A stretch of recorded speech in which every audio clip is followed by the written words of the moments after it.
শ্রীকৃষ্ণের আবির্ভাব প্রসঙ্গ আমাদের আজকের আলোচনায় রয়েছে। শ্রীকৃষ্ণের আবির্ভাব একটা আমরা বলতে পারি তিনি আবির্ভূত হয়েছিলেন, আর একটা বলতে পারি যে তিনি নিত্য অবস্থিত। তার তো আলাদা করে আবির্ভাব হওয়ার মানে আলাদা করে প্রকাশিত হয়েছিলেন বলা যায়, যখন তাকে সবাই বুঝতে পারছে তিনি সকলের চেয়ে আলাদা বলে। নইলে তিনি তো সবসময় আছেনই পৃথিবীতে। এমন পৃথিবী কেন, বিশ্ব ব্রহ্মাণ্ডে এমন কোনো স্থান নেই যেখানে তিনি কোনো সময়ই তিনি নেই। সব সময় তিনি সব জায়গায় আছেন। আলাদা করে তো তিনি আবির্ভূত হচ্ছেন এটা আমাদের জন্য, ঠিক আছে? যে আমার জন্য তিনি একটা দেহ ধারণ করে প্রকাশিত হয়েছে, আমার জন্য বা আমাদের জন্য, যারা সাধারণ ছিলেন তখন তাদের জন্য, তাদের রক্ষা করার জন্য তিনি একটা দেহ ধারণ করে, তখন তারা তাকে দেখতে পেয়েছে। স্থূল দেহ ধারণ করেছেন বলে তারা দেখতে পেয়েছে। এমন নয় যে তিনি অন্য সময়গুলোতে তিনি ছিলেন না। পৃথিবীতে এমন কোন সময় ছিল যখন তিনি ছিলেন না, ঠিক আছে? এরকম তো কখনো হয়নি। সব সময় সবাই তার মধ্যেই অবস্থান করে। তিনি ছিলেন শুধু না, আমরা সবাই তার মধ্যে অবস্থান করছি। যেটা উনি শ্রীকৃষ্ণ যখন স্থূলদেহে এসেছেন, অর্জুনকে যখন দিব্য দৃষ্টি দিলেন, সেই দেহ দেখবার, যেটা ওনার পরম দেহ, সে দিব্য দেহ দেখার জন্য দিব্য দৃষ্টিকে ফোন দেওয়া হলো। তখন অর্জুন দেখেছিলেন ওনার দেহের মধ্যে পুরো বিশ্ব ব্রহ্মাণ্ডটাই আছে, মানে দেহটা বিশ্ব ব্রহ্মাণ্ডের চেয়ে বড়, সবকিছুই তার মধ্যে আছে। এমন কিছু নেই, এমন কোনো স্থান নেই, এমন কোনো মানুষ নেই, এমন কোনো জীব নেই, এমন কোনো জড়বস্তু নেই, এমন কোনো স্থান নেই যেটা তার তিনি ছাড়া, তিনি নেই এমন কিছু নেই। যেটা প্রহ্লাদ দেখিয়েছে, প্রহ্লাদ দেখেছে না স্তম্ভের মধ্যে, স্তম্ভের মধ্যে আছে, হ্যাঁ স্তম্ভের মধ্যেও আছে, মানে এমন কিছু নেই যেটা তিনি নেই। কিন্তু আমার জন্য আমরা বুঝতে পারি না, তো আমরা দেখতে পাই না সবকিছু। আমরা দেখতে পাই না বলি আমাদের দেখার সুবিধার জন্য, আমাদের বোঝার সুবিধার জন্য, আমাদের সাধারণের কিংবা এমনও বলতে পারি তিনি তো এই লীলা ভালোবাসেন, আমাদের সঙ্গে থাকতে ভালোবাসেন, তার সৃষ্টি, তার সন্তান, তাদের সঙ্গে থাকতে ভালোবাসেন। ঠাকুর বলতেন না, বাপ মা ছেলেকে দেখবে আর দয়া, বাপ মা সন্তানকে দেখবে আমার দয়া খেয়েছে। সেরকমই উনি ওনার সৃষ্টির সঙ্গে থাকতে ভালোবাসেন, তাদের সঙ্গে থাকবেন, সেজন্য আমি এসেছি ওকে আমরা আমাদের দেখবার জন্য। এবং এসে একটা বলে দিয়ে গেছেন যে তোমরা এরকম থাকো, এরকম করতে কি, এইগুলো করো না, এইগুলো করো, এই একটা কোড অফ কন্ডাক্ট উনি দিয়ে গেছে। আমরা সেটা স্মরণ করবো না, অনুসরণ করবো না, স্মরণ করবো না, সেটা অনেকটা, সেটাও আবার তিনিই ঠিক করে দেন। এমন নয় যে আমার মনটা আবার তিনি ছাড়া, আমার মাথায় যা বুদ্ধি আসছে, যা আমার চিন্তায় আসছে, যা কিছু আমি করছি, যা কিছু আমাকে দিয়ে হচ্ছে, প্রত্যেকের ক্ষেত্রে একটা নগণ্য আনুবীক্ষণিক একটা জীব থেকে শুরু করে তার বিশ্ব ব্রহ্মাণ্ডের শেষ যে ব্রহ্মা, যার থেকে সবাই প্রথম প্রাথমিক পিতামহ, সবার উৎপত্তি যেখান থেকে সেই পর্যন্ত সবাই আমরা তার মধ্যে অবস্থান। শ্রীকৃষ্ণকে বলা হয়েছে যেখান থেকে সর্ববতার আসে, অন্য অবতারেরা কেউ অংশ কেউ করা, ভাগবতের মধ্যে অন্য অবতারেরা কেউ অংশ কেউ করা, কৃষ্ণস্তু ভগবান স্বয়ং, মানে যার মধ্যে উনি আমরা আছি তিনি স্বয়ং কৃষ্ণদেব, শ্রীকৃষ্ণদেব ধরে এসেছেন। আমরা বোঝবার জন্য, দেখবার জন্য, আমাদের সহজে যাতে তাকে দেখতে পাই, তাকে বুঝতে পারি। আমাদের মতো মানুষ হয়ে এলে, স্বামীজি বলতেন না যে একজন একটা মোষ যদি ভগবানকে চিনতে পারেন, একটা বিরাট মোষ ভাগ্য। সেরকম আমরা মানুষ হয়ে এলে সে আমাদের গ্রহণযোগ্যতা তার বেশি হয়, তাকে সহজে বুঝতে পারি, অন্য আমাদের ভাষায় কথা বলে বুঝতে পারবো না। এই যে শ্রীকৃষ্ণ এসেছেন তার ব্যাপক কারণ, শুধু এক তো কারণ উনি লীলা ভালোবাসেন, প্রথম কারণ, না হলে ওনার ইচ্ছায় সবকিছু হয়, ওনার ইচ্ছে মাত্রে সবকিছু হয়ে যেতে পারে, তো আবার অবতীর্ণ হওয়ার তো কোনো দরকার থাকে না সেই অর্থে দেখতে। কিন্তু উনি লীলা ভালোবাসেন, এই লীলাটা চলে। এটা আবার অনেক রকম দৃষ্টিতে দেখা যায়। আমাদের না পুরাণগুলো যেগুলো আমরা এখন রূপকথার মতো লাগে, তো আমাদের পুরাণের গল্প কাহিনী নানা রকম পুরাণ আছে, শুধু যে ভাগবত আছে তা তো না, অষ্টাদশ পুরাণ, তাছাড়া আমাদের ছিল হরিবংশ থাকে, মানে প্রকরণ গ্রন্থের মতো, যেমন বেদান্তের প্রকরণ গ্রন্থ অনেক থাকে না, বিবেক চূড়ামণি ইত্যাদি সবগুলো পরে পরে লেখা হয়েছে, সেরকম পুরাণেরও প্রকরণ গ্রন্থের মতো থাকে হরিবংশ, সাপোর্টিভ একটা বই। এখানে আপনি কিছু গল্পগুলো পেলেন, কাহিনীগুলো, তার আবার হরিবংশটা করলে ওর আবার পশ্চাৎপদ গুলো ওখানে থাকে, এইরকম অনেক অনেক বই আছে। তো আজকে আমরা শ্রীকৃষ্ণকে নিয়ে যেহেতু আলোচনা করবো, শ্রীকৃষ্ণের অবতরণ প্রসঙ্গ, উনি কেন এসেছিলেন, শ্রীকৃষ্ণের এসেছেন কি শুধু লীলা করার জন্য, আমাদের দেখাবার জন্য? শুধু আমাদের দেখাবার জন্য আসেননি, শুধু আমাদেরকে উদ্ধার করবার জন্য আসেননি। তখন যারা মানুষরা ছিলেন, তখনকার যারা জনগণ, তারা অত্যাচারে একেবারে জর্জরিত ছিলেন। তখনকার রাজা যারা ছিল, ভাগবতে একটা শব্দ পাওয়া যায় নৃপব্যাজ। নৃপব্যাজ দস্যু, মানে যারা ডাকাত, পরের ধন অপহরণ করে, তারা নৃপব্যাজ। আসলে ওরা দস্যু, কিন্তু নৃপর বেশ ধরেছে, রাজার বেশ ধরেছে। ব্যাজ মানে কি, যেটা ব্যাজস্তুতি, যেমন যেটা আমি স্তুতি করছি না কিন্তু দেখাচ্ছি যে তোমার স্তুতি করছি, সেটা হচ্ছে ব্যাজস্তুতি। মিথ্যা, যেটা মিথ্যার আবরণ, যেটা সেটাকে ব্যাজ বলে। সেইটা এক্ষেত্রে তাই হয়। ভাগবত বলছে রাজারা ছিলেন আসলে দস্যুরা। নরকাসুর, জরাসন্ধ, শিশুপাল, যাদেরকে উনি পরপর শ্রীকৃষ্ণ যাদের বধ করেছিলেন বা করিয়েছিলেন পাণ্ডবদের দিয়ে। তো এই যে অনেক রাজাদের নিয়ে বধটা করেছিলেন, হনন করেছিলেন, তার কারণ ছিল এরা হচ্ছেন দেখতে রাজার মতো, আসলে এরা দস্যুরা। ভাগবত এটাই বলে নৃপব্যাজ। এখন শুধু এইটা হচ্ছে যেটা প্রথমে বলছেন, আমার দেখার সুবিধার জন্য আমি দেখছি একজন মানুষ। শ্রীকৃষ্ণ যখন একটা মানুষ হয়ে যায়, মানুষ বেশটা আমি দেখতে পাই, আমার চোখে মানুষ বেশটা ধরা পড়ে, সেজন্য আমি তার ওই আচরণগুলো বুঝতে পারি। কিন্তু তার যে একটা দৈব ভাব থাকে না, সব লীলা তার লীলার যে পশ্চাৎপট, সেটা আমি বুঝতে পারি না, কারণ আমার চোখে ওটা নেয় না। যেমন ধরুন, যেটা আমাদের বেদান্তের দিক থেকে এবং বলা হয়, যেমন একটা কিছু আছে যেটা রং সবুজ, সবুজ রঙের একটা কিছু আছে, একটা গাছই ধরি, একটা সবুজ রঙের গাছ।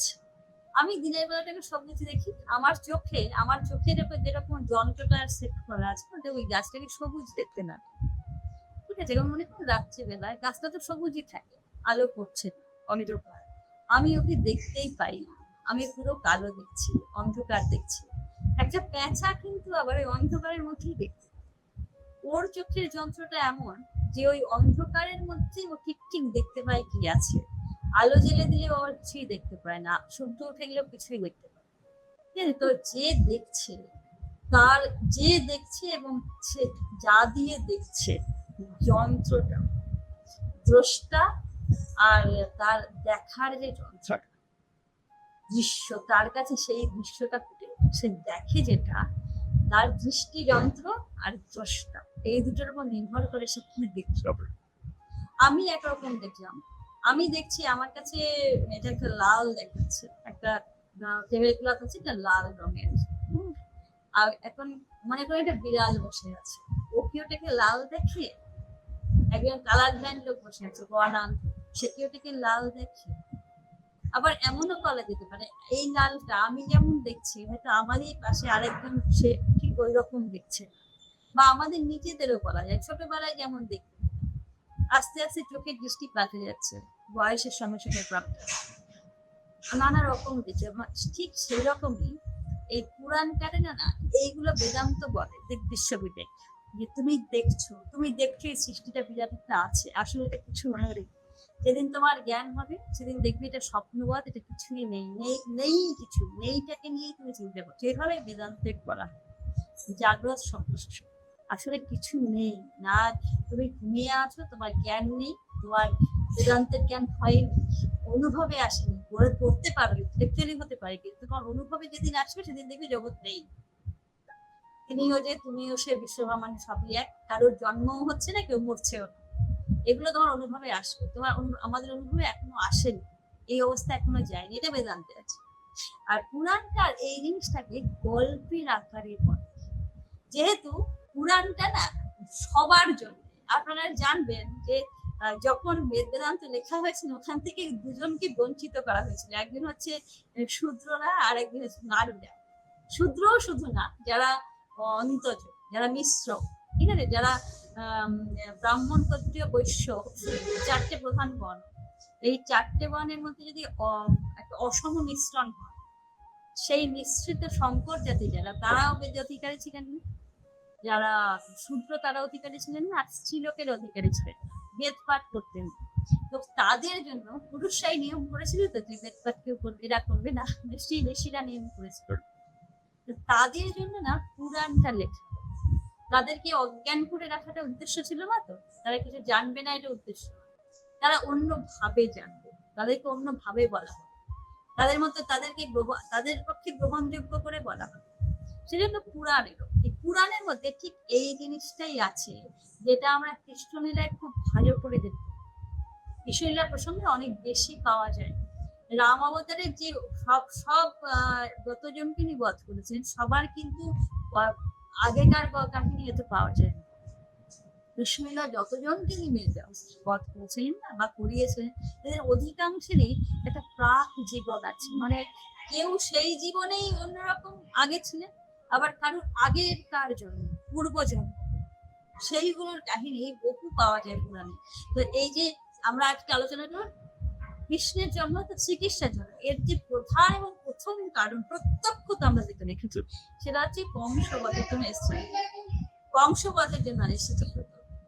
কংসবধের যে আমরা বাইরে থেকে কি দেখছি এটা সকলের জানা বলে আমি একটু শুধু আউটলাইন বলি। আমরা বাইরে থেকে কি জানি আমরা, যে দেবকীর ওনার পিতৃ আর কি পুল্লতাতের কন্যা ছিলেন, কাকার পণ্ডিত, তাকে এত ভালোবাসতেন কংস। কংস ছিলেন পৃথিবীর শ্রেষ্ঠ বীর, সে সময়কার পৃথিবীর শ্রেষ্ঠ বীর ছিলেন। তো তিনি তার বোনের বিবাহ দেবেন, বিবাহ দিয়ে আবার বোনের বিবাহে যে পাত্র পছন্দ করা সেটাও কংস করেছে।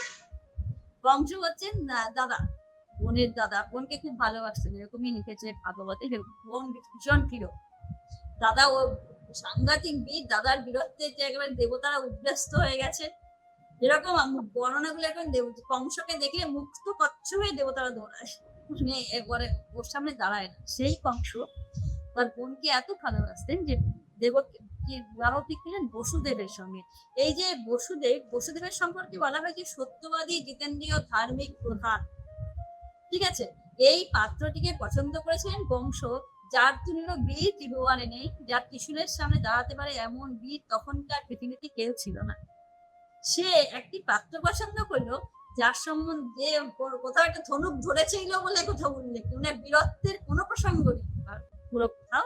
আর যদি একটু বীরত্ব থাকতো না, তাহলে তার ছেলেকে নিয়ে পর মেরে ফেলছে, একটা করে ছেলেকে ধরছে আর মেরে ফেলছে পাথরে মেরে, এটা জরাসন্ধের ছেলেকে করতে পারবে কেউ?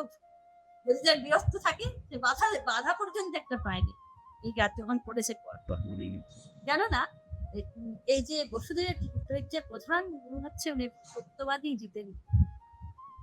আর এই ধার্মিক বলে, এত ধার্মিক, এত সত্যবাদী সেই পাত্রকে কংস পছন্দ করে নিয়ে এসেছিলেন গোপগ্নিপতি বিষয়।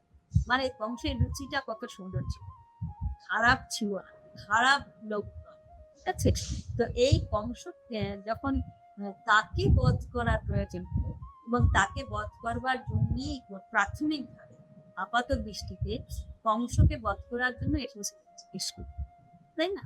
আপাত দৃষ্টি যেটা আমরা দেখছি, যেটা কাহিনী, মূল কাহিনী যেটা, সেটা এই যেদিন নিয়ে যাচ্ছেন রথে করে শ্বশুর বাড়িতে নিয়ে যাচ্ছে বোনকে, সেদিনই আকাশবাণী হলো যে তুমি কাকে নিয়ে যাচ্ছে, এত আদর করে নিয়ে যাচ্ছে। আর কি সুন্দর বর্ণনা আছে, বোনকে যে নিয়ে যাচ্ছেন, অত বড় রাজা, তখন উনি সিংহাসনে বসেননি, কিন্তু শ্রেষ্ঠ বীর বোনের রথের সারথি হয়ে বোনকে নিয়ে যাচ্ছে শ্বশুর বাড়িতে।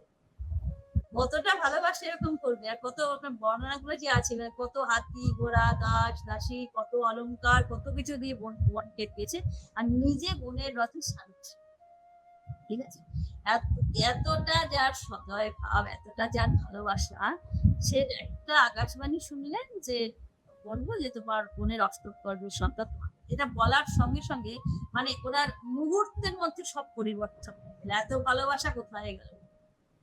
মানে নিজের মৃত্যু হয় নিজের জীবনের কাছে, আর কোনো কিছু বাধা মানল না।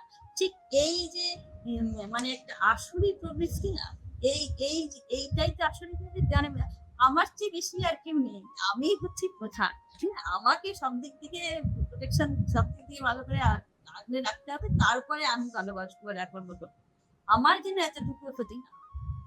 এটা হলো না প্রথম চাহিদা। তারপরে তো বসুদেবকে বারণ করলেন, বসুদেব বিরাট, বসুদেবের একটা ভাষণ আছে ওখানে করতে, অনেক করে ওকে বুঝিয়ে সুঝিয়ে, তুমি এত বুদ্ধিমান, এত এই যে বোনের মেয়ে স্ত্রীলোকে গায়ে হাত দিচ্ছ, তোমার বোন আবার তোমার সত্য বিবাহিতা, তাকে কেউ মারে, তোমার অজস্র হোক, তোমার পৃথিবী ভরে যাবে, তো তোমাকে একটা আমি কথা দিচ্ছি, পুত্র জন্মালে তোমার হাতে দিয়ে যাবে। তারপরে 8টি ছেলে পর পর, 8টি পুত্র পর পর চলে গেল, 8টি পুত্র না 6টি পুত্র গেল, সপ্তমের সময় এসে রোহিণীর গর্ভে গেল, অষ্টমের পুত্রের বদলে কন্যা এলো, অপরের কন্যা আবার, বসুদেবের তো নিজের ছিল না, অন্যের কন্যা নিয়ে এলেন, সেই কন্যাও চলে গেল, মানে একটিও থাকলো। তো এই এই যে একটা সাংঘাতিক রকমের নিষ্ঠুর একটা, একে মারবার জন্য, আমি বলছি একে মারবার জন্য ভগবানের নিজের আসতে হয়, তার অন্য কোনো উপায় নেই তাকে মারবার, তার তিনি তো ইচ্ছাময়, তিনি ইচ্ছা করলে তো সৃষ্টি স্থিতি প্রলয় সব মুহূর্তে তো সৃষ্টি হবে, ধ্বংস হবে, সব তার এই একটা বংশকে মারবার জন্য নিজের অবতীর্ণ হওয়ার দরকার থাকবে। এর উত্তর গুলো আবার ওই অন্য বইগুলো দেয়, যে হরিবংশ বলে একটা বই আছে, বা গৌড়ীয় বৈষ্ণবদের একটা বই আছে, সাধনাথ সরোবরী এইসব জায়গাতে এখানে উল্লেখ আছে। শ্রীমদ ভাগবতে শ্রীকৃষ্ণের জন্মের ঠিক প্রাক্ক্ষণে, মানে ওনার আবির্ভাব প্রসঙ্গটা আছে, যা আছে যে কংস ভীষণ চিন্তা করছে যে এই এসে গেল বলে কোথায় আসবে চিন্তা করছে, সেইখানে একটা লাইন শ্লোক আসে, উনি ছিলেন কালনেমী দানব, বংশ কালনেমী দানব ছিলেন, তাই ওর ভীষণ ভয় হচ্ছিল, যেমন ও আগে আসল কাজ করেছে, এবার জন্মেও সেরকমই করছিল, আর ওর ভেতরে বিষ্ণুকে ভয়, বিষ্ণুর প্রতি ভয় একটা ছিলই, আগের জন্মে বিষ্ণু হত্যা করেছে, বধ করেছে, এই জন্মেও তাকে ভয়, সেজন্য ওই নামটাকে এত ভয় যে এখনো ও তার সঙ্গে শত্রু করতে পারছে। এইটা ভাগবতে আছে। এই যে আরেকটা গল্প, ওটা আজকে আমি কিন্তু গল্পটাই বসবো, গল্পটা এত সুন্দর, এই গল্পের সাথে এত যোগ থাকে, মানে আমি বাইরেটা বলছিলাম, বাইরে থেকে না আমরা কাউকে বিচার করতে পারি। এই যে বংশ, রাবণ, হিরণ্যকশিপু, এরা কেউ সাধারণ ব্যক্তি নন, শুধু একটা অসুর বলে দিলেই তার সব শেষ হয়ে যায় না। হিরণ্যকশিপু শব্দটা যেটা মানে, হিরণ্য মানে সোনা, আর কশিপু মানে রেশমের বস্ত্র, রেশমের বস্ত্রের মধ্যে সোনা, এতে মানেটাই শব্দটার মানে। তো এই যে আমাদের বংশের কথা, আজকে আমার কৃষ্ণের আবির্ভাবের কিন্তু বংশকে না বলেছে, উনি হচ্ছে গরিব সেনাথ, এক একজন এক এক ভাবে তাকে পায়, তো এক একজন এক এক ভাবে পায়। রাবণ, হিরণ্যকশিপু, গন্ধাক্ষ, এরা সব শিশুপাল, এরা সব পেয়েছিল শত্রুভাবে তাকে লাভ করেছে। তো এদের যে শত্রুতা, এই শত্রুভাবের ভক্তের কাছে উনি এসেছেন, তার যে কাহিনী সেটা আজকে আমি প্রথম পড়ি। ওখানে এরকম বলছে, ভাগবত যেমন কালনেমী নামটা বলেছে, ওখানে এরকম বলছে যে একজন বিরোচন ছিলেন না, বলি, প্রহ্লাদের ছেলে বলি, তার আগে যে প্রহ্লাদের পুত্র, তো ওই সময় খুব বিরোচন একজন বড় বীর, শুধু যে দৈত্যপুরের রাজা তা না, খুব বড় বীরও ছিলেন। ওর একজন সেনাপতি ছিলেন, তার নাম ছিল কালনেমী। এই কালনেমী শুধু যে বিরোচনের সেনাপতি ছিলেন তারা, ওদের পুরুষানুক্রমে ওদের সেনাপতি ছিলেন। যখন হিরণ্যকশিপু রাজা ছিলেন সেই সময়, মানে অতটা সময় ধরে উনি দীর্ঘ আয়ু, অতটা সময় ধরে উনি সেনাপতি ছিলেন, মানে কেউ বধ করতে পারেনি এতটা সময় ছিল, মানে এমন সাংঘাতিক দিক ছিল যে লিখেছে যে ওকে দেখলে মানুষ একেবারে, মানুষ থেকে শুরু করে দেবতারা ওর ছায়া দেখলে পালিয়ে যাবে, একমাত্র বিষ্ণু ছাড়া ও সামনাসামনি খুব দাঁড়াতো না, ও এলে সবাই পালিয়ে। যাই হোক, দীর্ঘ একটা সময়কাল উনি সেনাপতিত্ব করেছেন দৈত্যদের।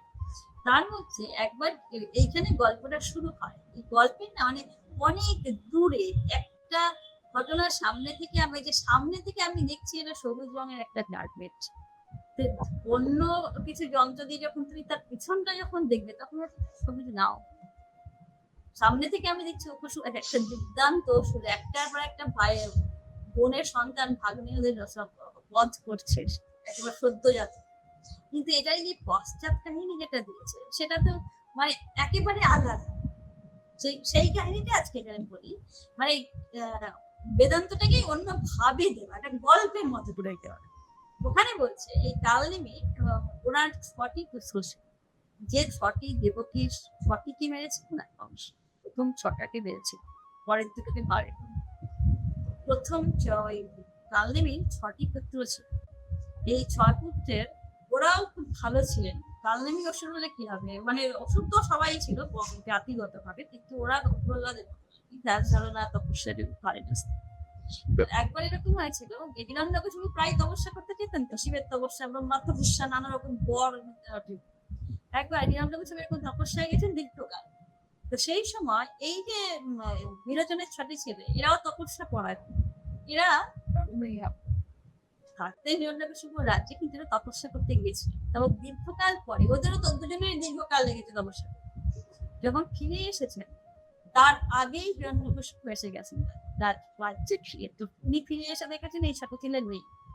এখন যেরকম হয় যে রাজাদের একটা, যেমন বাড়ির কর্তার একটা থাকে যে আমাকে না বলে কেন বেরিয়েছি, সেরকম রাজাদেরও থাকে যে আমাকে, আমার রাজত্বে তুমি থাকো, আমাকে না বলে তপস্যা করতে গেছে। এই ওনার এখন অভিমান হলো হিরণ্যকশিপু, মানে দেখুন বলেই বা ও তার, সে এত সত্যবাদী, তার অভিশাপটা কিন্তু ব্যর্থ হয়। হিরণ্যকশিপুর একটা অভিশাপ দিয়েছিলেন বিরোচনের ছটি ছেলে, এদেরকে একসাথে স্বর্গর্ভ দৈত্য বলেছে। স্বর্গর্ভ মানে ছটা গর্ভ, একসাথে স্বর্গর্ভ দৈত্য বলা হয়েছে। ওদেরকে বলেছিলেন যে তোমরা এরকম আমাকে না বলে শুধু তোমার পিতার অনুমতি নিয়ে গেছো তো, মানে তোমরা আমার কেউ না, পিতারই তোমরা সব, পিতাই তোমাদের সংরক্ষণ করবে, এই ভাব নিয়ে তোমরা শুধু পিতাকে বলে গেছো তো নমস্কার করতে। আর এই পিতার হাতেই সবকজন মরবে, পিতাই তোমাদের সবকজনকে হত্যা করবে, এটা উনি বলেছিলেন। তো তারপরে এরা যেহেতু খুব ভালো ছিলেন, স্বজন তপস্বী, ওরা ঠিক করলেন যে এরকম একটা, যখন উনি বলে দিয়েছেন তো এটা সফল হবে, রাজা তো সত্যবাদী রাজাকে, হিরণ্যকশিপু সম্বন্ধে মিথ্যাবাদী অনৃতবাসক ব্যক্তি নেই, যা বলতে করতে। তাই জন্যই তাকে মারার জন্য অরহরি এসেছেন, নাহলে সবার জন্য কে রাজবে। তারপরে তো উনি ওই যে বাক্যটা বলেছেন সেটা সফল করার জন্য সেই সময়, তখন তো ওনার প্রজা, হিরণ্যকশিপুর প্রজা, সেই সময় কিন্তু ওটা সফল হবে না। সেজন্য ওরা কি করলো, ছজন, ওরা পাতাল লোকে থাকতেন, ছজনই ঘুমাতে শুরু করলো। মানে এরকমই আছে যে ছজন পুরো নিদ্রিত ছিল দীর্ঘকাল, মানে কত কল্প, প্রায় কল্প না, একটা মহাযুগ, অনেকটা সময় ওরা নিদ্রিত থাকেন। সত্যযুগের শুরু থেকে দাপুরের শেষ, তিনটে যুগ, এক মহাযুগ, মানে পুরো যুগটা 4 যুগ মিলে এক মহাযুগ হয়। তো সত্যযুগের থেকে দাপুরের অর্ধভাগ, এতটা সময় করতেছে ওরা নিদ্রিত থাকে, মানে ওদের আর কিছু বাইরে কোনো রকম কোনো কাজ নেই, কাজ করলেই তো আর ফল দেখতে হয়, সেই জন্য ওরা এরকম নিদ্রিত বলে দেখতে, ওরা সবাই নিদ্রিত এতটা। তারপরে ওই সাপটা সফল করতে হবে, তো সাপটা সফল না করলে তো ওরা মৃত্যুলোক এটাকে অতিক্রম করতে পারবে না। সাপ থাকলে সে মুক্তি লাভ করে না, অভিশাপ থাকে। তো সেই জন্য এই অভিশাপটা থেকে তো সফল করতে হবে, মারা যেতে হবে বাবার, বলেছিলেন তো বাবার হাতের মধ্যে। তো যখন হিরণ্যকশিপু কত আগে চলে গেলেন, তারপরে যখন সেই হিরণ্যকশিপুর সেনাপতি কালনেমি, সে এলো কংস হয়ে, সে কংস হয়ে জন্মালো, কংসের বোন দেবকী, তার বিবাহ হলো, তার গর্ভে পর 6টি সন্তান এলো। এই 6টি, যারা আয়ুষ্কাল ক্ষণ মাত্র, এক ক্ষণকে পৌরাণিক পুরাণে 48 মিনিট, এখনকার 48 মিনিট, এক মুহূর্ত, এই এক মুহূর্তের জীবন, এই 48 মিনিটের মধ্যে ওরা জন্মায়, পরে চলে যায়, এইটুকু সময়ের জন্য ওরা এসেছে।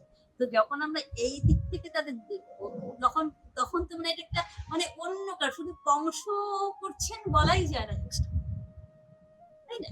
কংস কিছু করছেন, আমরা নিজেরা কিছু করি, যেটা সব জায়গায় বলছে না, তুমি নিজে কিছু করোই না, পরে অন্য কেউ, তুমি শুধু রথই আলাদা, তুমি যন্ত্রী আলাদা, এরকম।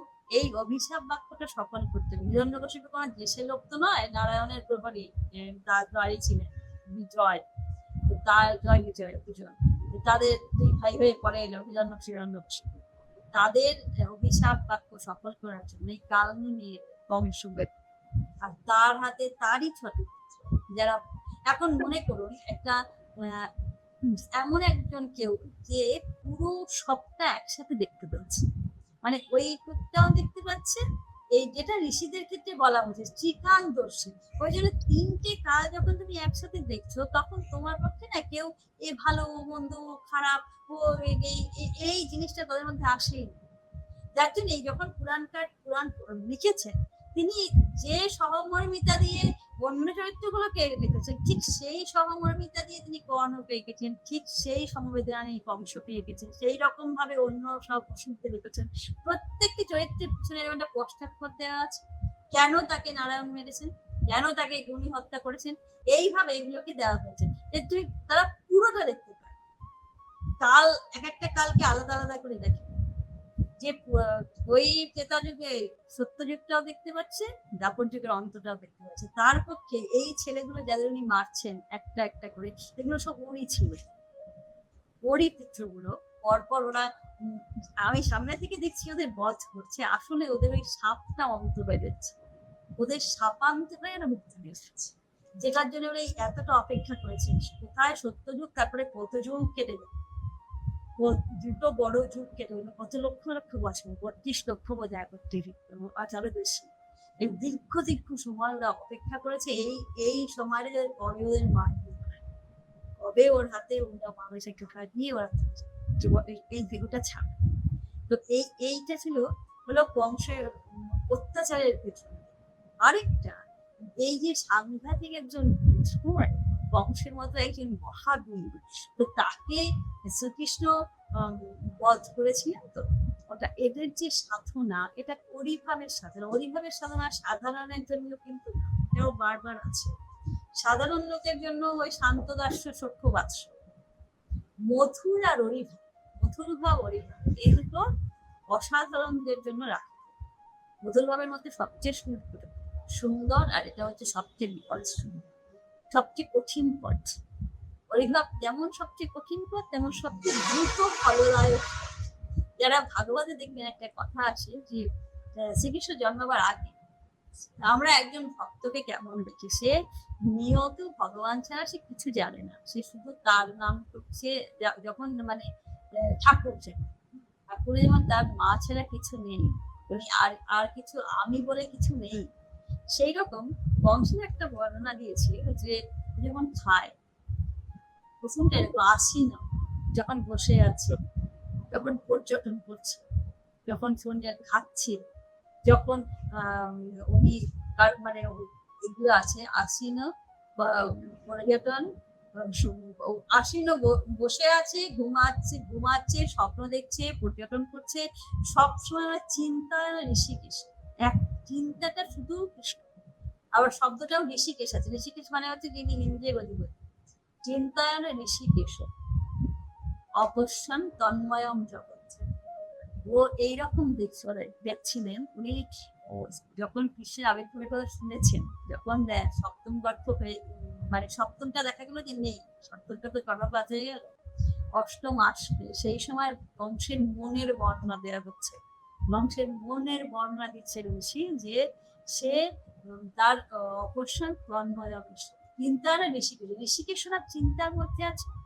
আর যেদিকে উনি তাকাচ্ছেন জগৎটা শুধু তন্ময়, মানে তিনি ময়, জগতের সর্বত্র শুধু নারায়ণকে দেখছেন, আর কিছুতে দেখছেন।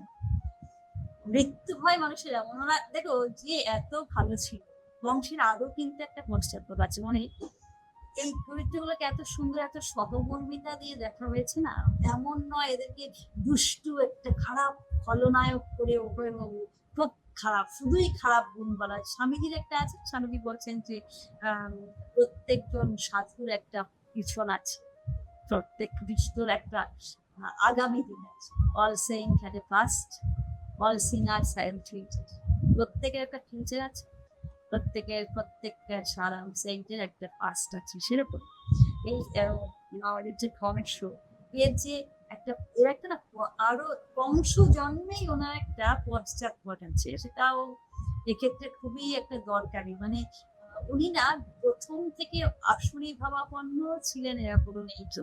বংশ এসেছিলেন তো এদের ভোজ বংশে। ভোজ বংশ তো যজাতির বংশ থেকে আসা, তো অসুরের বংশ কিন্তু না, বংশ ভোজ বংশের ছিলেন। অসুর বংশে তো জন্মান এই কৃষ্ণের তো মামা, তো অসুরটা কি করে হয়? কংসের মামা, মামা কৃষ্ণের মামা কংস। কৃষ্ণ হচ্ছেন ব্রজবংশীয় আর উনি হচ্ছেন ব্রজবংশী। তো জন্মগত ভাবে তো ওই বংশের জাতও নন, উনি তো বিরোচনের বংশে, বলির বংশে আসেননি। এইটা ওর ক্ষেত্রে একটা গল্প আছে, যখন একবার উগ্রসেন ছিলেন না, বংশের যিনি জননী ছিলেন, তিনি খুবই পরমাশুনি হয়েছিলেন। সুন্দরী শ্রীকৃষ্ণের, মানে শ্রীকৃষ্ণ হচ্ছেন ওনার ভাগিনা, তার জন্মের অনেক আগের, মানে মামা যে জন্ম কথা, কৃষ্ণের মামার যে জন্ম কথা, মামা ঠিক ঠিক নয়, এটা সোজাসুজি মামা নয়, তার জন্য ওকে অসুর অসুর বলা হচ্ছে। তো উনি খুব সুন্দরী ছিলেন বংশের মা, উগ্রসেনের পত্নী, বংশের রাজা উগ্রসেন, তিনি মথুরার শাসক, তার পত্নী পরমাশুনি। এবার একটা সময় উগ্রসেন যখন কিছুদিনের জন্য বিহার বাইরে ছিলেন, দেশের বাইরে ছিলেন, সেই সময় একজন না উগ্রসেনের বেশ ধরে এসেছে। ওখানে এরকম গল্প রয়েছে, ঠিক অহল্যার যেমন গল্প আছে, একেবারে ওই রকম গল্প আছে। একজন দ্রুমিল দানব সে এসেছিল উগ্রসেনের বেশ, উনি চিনতে পারেননি ওরা। তারপর অসুরের নানা রকম মায়ার রূপ নিয়ে এসেছে, যেটা এই যে মায়ার রূপ, মানে তুমি যা দেখছো সেটা নয়, কিন্তু তুমি এইগুলো এত সুন্দর গানগুলোর মধ্যে ওই জিনিসটাই বলে দিয়েছে, কিন্তু অন্য গল্পে না। তুমি দেখছো উগ্রসেন, আসলে কিন্তু ওটা উগ্রসেন নয়, একদম একটা সম্পূর্ণ আলাদা একটা মানুষ। তিনি এসেছেন, ধুমিল নাম ছিল দাপিও। উনি যখন এলেন, এ তো নিজের স্বামীর মতো ব্যবহার করেছে। তারপর কিছুদিন পরে ও চলে গেছে, আর এক সত্যিকার উগ্রসেন এসেছে। দেখতে তো দুজনে একই।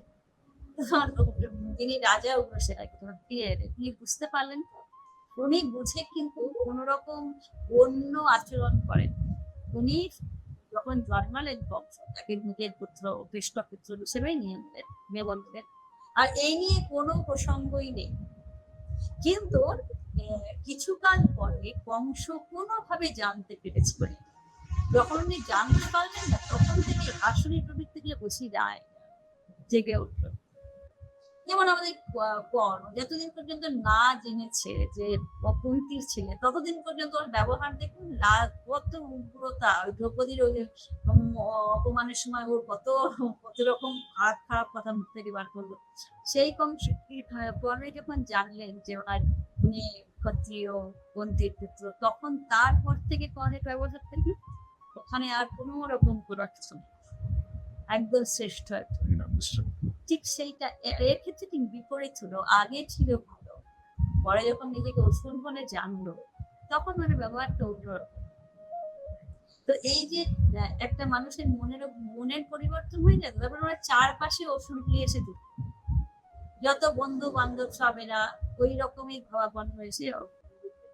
তো এই যে মানুষটা একটা, আবার তার মধ্যেও কিন্তু যে এত আসুরি প্রবৃত্তির মধ্যে বাস করছে, সে কিন্তু বসুদেবকে চয়ন করেছে প্রকৃতি হিসেবে, যে একটা অনুপ্রেরণা ধরেনি, বিরক্ত কিছু নেই, কিছু বিরোধ, একেবারে বিরক্ত নেই, এটা ধরেই নিতে পারি আমরা। তাহলে কারোর ছেলেকে ওরকম মানুষ নিয়ে আসে এসে মারতে, কিন্তু সে কি ছিল, একেবারে সত্যবাদী।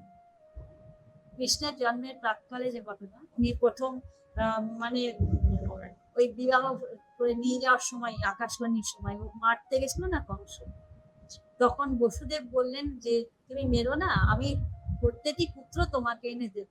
এই কথাটা এখানে ভাগবতে লিখেছে। অন্য কেউ হলে কংস বিশ্বাস করত, কংস মারতে উদ্যত হয়েছিল, কিন্তু কংস জানে যে বসুদেব আনবদুন্ধুবে এখানে নাম আছে, ও যে কথা বলেছে সে কথা কখনো মিথ্যা হতে পারে। ও যদি বলেছে যে আমার দেব, তোমার দেবে, এত বিশ্বাস, এত মানে কোনটা ভালো, কোনটা মন্দ, কোনটা কর্তব্য, কোনটা অকর্তব্য, এটা বুঝতে ওনাকে অসুবিধা। এর পরেও আছে যখন কংস মানে কয়টা কংসের গুণাবলীর দিকে যাচ্ছে উনি, মানে একটা মানুষ না মৃত্যু হয় যখন তাকে ধরেছিল, তখন আর তার জ্ঞান নেই মৃত্যু হয় মানুষকে কেমন করে দেয়, যে এইরকম সে আবার এটাও আছে, এটা একটা আপাত ভাবে করেছিল, ঠিক আছে, তার পশ্চাতে একটা অন্যদের অনেক প্ল্যান ছিল, অনেক রকম পিছনে পরিকল্পনা আছে, অনেক জন্মের অনেক কাজ ওই আচরণের মধ্যে দিয়ে সিদ্ধ, ওই রকম নিষ্ঠুরতার মধ্যে দিয়ে ওগুলো সিদ্ধ হলো। আচ্ছা, তো এই যে উনি একটি একটি সন্তানকে বধ করছিলেন একটার পর একটা, এতগুলি সন্তানকে বধ করার পরেও ওনার শান্তি হলো, যখন জানতে পারলেন যে অন্য জায়গায় জন্মে গেছে, তখন আবার সেখানে ধাওয়া করলো, কত মানুষকে মেরেছে, কত বাচ্চাকে, ছোট ছোট বাচ্চাকে, শুধু ওনার একটা নিজেকে বাঁচাবো, যে এত ভালো, তার নিজেকে বাঁচাবার জন্য এত তার উদ্বেগ যে আর সবকিছু তার চলে, আর সব গুণাবক সবকিছু তার মন থেকে মুছে গেলে এমন মৃত্যু হয় মানুষকে এত কাপড় করে, যেটা আমাদের প্রত্যেকের ক্ষেত্রে না এই জিনিসটা খুব সত্য, মানে এই যে পৃথিবীটাকে আঁকড়ে ধরা, আমরা মানুষ স্বার্থপর হয় কেন, সে নিজে একটা খালি করে বাঁচবে, তারাও তো স্বার্থপর হন, সামান্য যা একটা পৃথিবীতে অনেক জল আছে, অনেক গাছপালা আছে, তুমি নিজের মতো নিজে খেয়ে পরে শান্তিতে থাকতে পারো, কিছু না থাকলেও আছে, প্রকৃতি তোমায় দিয়ে দেবে তোমার যেটুকু বাঁচার জন্য, সেটুকু তো আমাদের হয় না, আমাদের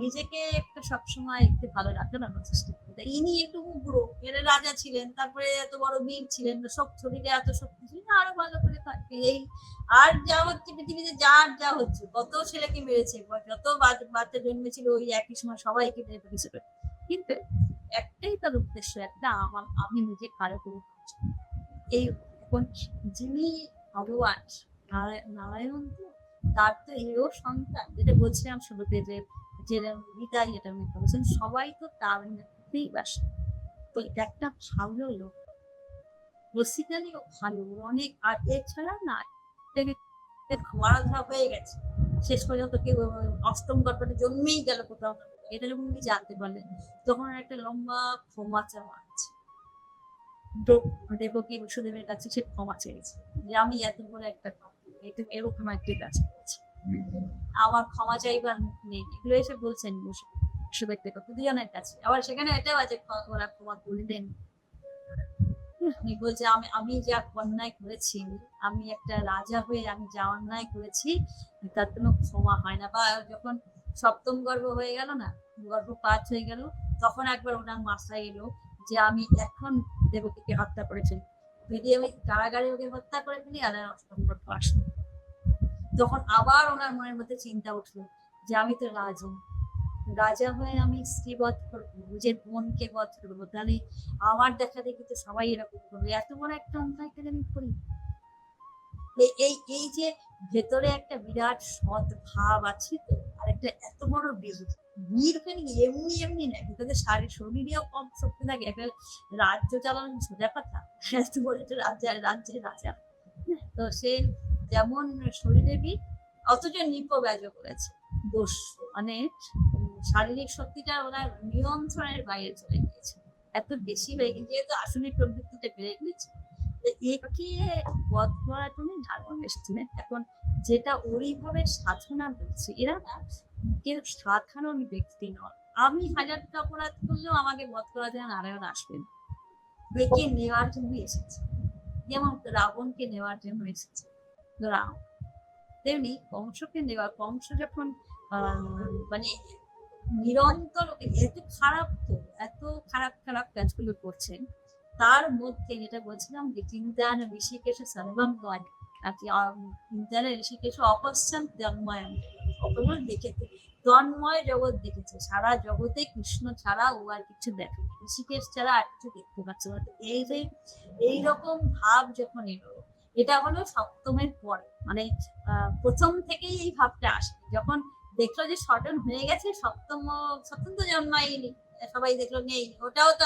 মানে সবটাই কিন্তু সামনে একরকম দেখে পেছনে আরেক রকম হয়, তাই না, আরেক ঘটনাটা আরেক রকম ঘটছে, আমি দেখছি তাই না, আমি ওটা দেখতে পাচ্ছি না, আমার চোখে এরকম দৃষ্টি নেই কি আমি একসাথে সবটা দেখতে পাবো, এরা এই যখন কংস সপ্তমটা হয়ে গেল, শুভঙ্কর হলো, তখন থেকে ওনার মনের মধ্যে ঋষিকেশ ছাড়া আর কিছু চিন্তাই ছিল না। তো যে পাপগুলো ছিল, বলছেন একবার ভগবানের নাম করলে সব পাপ চলে যায়।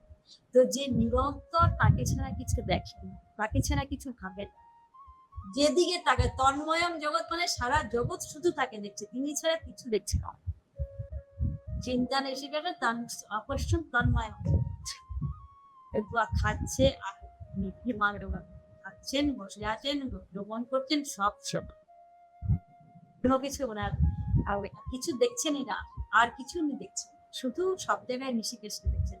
যার মনের এইরকম স্থিতি প্রয়োজন, এইরকম স্থিতি যার মনে হয়, তার জন্য তার ঋষিকেশ ছাড়া যার মনের কিছু আর নেই, ঠিক আছে, তার মনের স্থিতির সঙ্গে একজন শ্রেষ্ঠ সাধকের মনের স্থিতির কি তফাৎ? কিছু মাত্র তফাৎ নেই। উনি পথটা আলাদা নিয়েছিলেন আলাদা, যাতে এটা এত তাড়াতাড়ি হয়। এমনিতে না অনেক সময় লাগে, যেটা ওখানে বলেছে 7 জন্ম বলেছিল না, যে যদি ভালোভাবে সাধুভাবে করতে চাও, বন্ধুভাবে, তাহলে 7 জন্ম লাগবে, আর যদি তাড়াতাড়ি ফিরে আসতে চাও 3 জন্মে, তাহলে অসুর হয়ে যায়। শত্রু ভাবে পরিণাম, শত্রু হয় তীব্র হয়। তো উনি শত্রু, ওনাকে বধ করা তত সোজা না, নারায়ণকে বধ করতে হবে, নারায়ণ সাহেব সামনাসামনি সব কাপ করতে যাবে।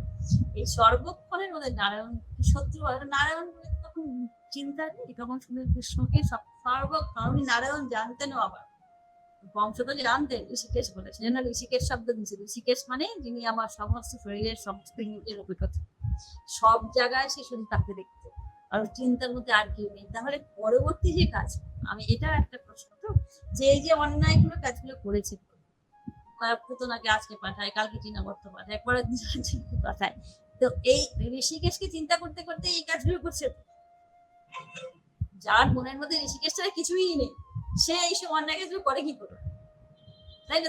তার এইসব চিন্তা আসে কি করে? অমুকের বাড়িতে কে বাচ্চা জন্মেছে, তাকে মারতে হবে, সেরকম চিন্তা তো আসার কথা না, তাই না? সেইগুলোর যে আবার পশ্চাৎপদ করছে।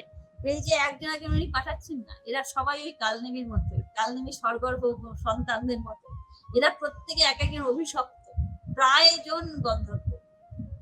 যতজনকে পাঠিয়েছে, চীনাবর্ত, তারপরে শকটাসুর, বকাসুর, অঘাসুর, কেশী, এরা যতজন, অনিষ্টাসুর, তারপরে আপনার প্রলম্ব, ধেনু, বৎসাসুর, যতজন আছে না, এদের প্রত্যেক জনের একটা ইতিহাস আছে।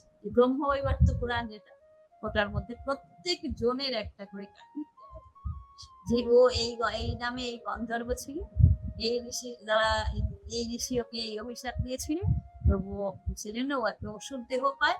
আর তিনি ও সাপ মোচন এরকম করেছিলেন যে শ্রীকৃষ্ণ হয়ে আসবেন দাপরের শেষে, তখন তুমি তার হাতে হত হবে, তার হাতে বধ হবে, বধ হয়ে তুমি আবার নিজের দিয়ে ফিরে আসবে। এসব এরা এক একজন যে গেছে, এরা কংস, আমরা আপাত ভাবে দেখবো কংস পাঠিয়েছে, আবার যদি একটু তলিয়ে অন্যভাবে দেখি, তাহলে দেখবো যে শিবাক্য ছিল। যেমন ঠাকুরের আছে লবকুশ বলছেন, অহল্যা যে মানুষ হয়ে পাশানে যে মানুষ হয়েছিল, সেই ঋষিবাক্য ছিল। এখন তোমার রামের পায়ের ধুলোয় হয়েছে না, ঋষিবাক্য সফল করে হয়েছে, কে করল? এটাও তাই, বংশ পাঠিয়েছে বলেই যে ওরা হয়েছে তা কিন্তু না। সেটা একটা আমি প্রত্যক্ষ আমরা দেখছি, কংস ওদের এক একদিন পাঠাচ্ছে, আসলে ওদের একটা পূর্ব নির্ধারিত, বহু বছর আগে, বহু যুগ আগে নির্ধারিত হয়ে আছে যে এই অবতারে তিনি আসবেন সময়ে, তখন তুমি তাকে এরকম ভাবে মারতে যাবে, তিনি তোমাকে বধ করবে, তুমি ফেলছ। যাদের মধ্যে খুব একটা খুবই প্রধান একটা ঘটছেন পুতনার গল্পটা আরো বেশি সুন্দর করে আমি করে যাচ্ছি।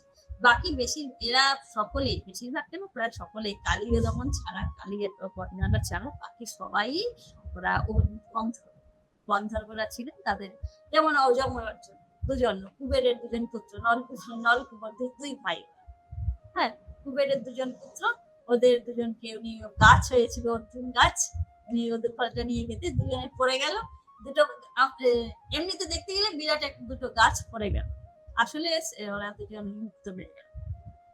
যেমন হচ্ছে উত্থান হলো, মানে ভাষাটা এইটা থাকে, যেমন উত্থান, চীনাবর্ত উত্থান, পুতনা উত্থান, এটা শুধু বধ হয়, যেটা আহ, এই যে কৃষ্ণের প্রসঙ্গ আমরা ঠিক করবো, কৃষ্ণ অবতার না এরকম জটিল উদ্ধার করতে এসছে, শুধু একটা ঘটনার জন্য আসেনি, একটা কংসকে মারবার জন্য ওনার এইরকম হয়ে আসার দরকার নেই। উনি এত ভগবান, ভগবান না ভক্তকে খুব ভালোবাসে। দেখবেন একটা আছে চৈতন্যদেবের একটা সুন্দর কথা, তিনি বলছেন যে আমার ভক্তের মানে আমি আমার উপর যা অত্যাচার যদি তুমি করো আমি সহ্য করতে পারি। কিন্তু আমার ভক্তকে যদি তুমি কিছু করো আমি এটা সহ্য করতে পারি। সেজন্য যারা এই স্পন্দন করা, যারা ওই ছটফটাবে গান গাইতেন, তার জন্য এত যুগ যুগ অপেক্ষা করছে কবে তুমি আসবে বলে, তাদের সবার জন্য তুমি এসেছেন। তিনি শুধু একজনকে বধ করবার জন্য এসেছেন বললে একটা খুব ভুল কথা হয়, তা ইনি এদের উদ্ধার করবার জন্য এসেছেন। যে ভাষাটা থাকে এখানে বাংলা বইগুলো থাকে না, এখানে ভাষাটা এটাই থাকে, উনি এদের উদ্ধার করবার জন্য এসেছেন। যারা উদ্ধার করছেন, দেশের উদ্ধার করছেন, এদের এক এক প্রত্যেককে উদ্ধার করছেন। চেতনার গল্পটা আজকে যেমন একটা আছে, ওরাও কারণ একটা কৃষ্ণ অবতার যে এসেছেন সেটা চেতনাকে উদ্ধার করা একটা। বসুদেব দেবকী সন্তান হয়ে আসা, তাদের বর দিয়েছিলেন তো এই যখন ওরা মানে ওদের আবার পূর্ব পূর্ব জন্ম আছে, এটা যেমন সত্যযুগের একটা ঘটনা আছে, দাপরের একটা, চেতনার একটা ঘটনা আছে, দাপরের একটা, যেরকম একটা একটা ঘটনা দিয়ে দিয়ে এসেছেন তো হচ্ছে কৃষ্ণ।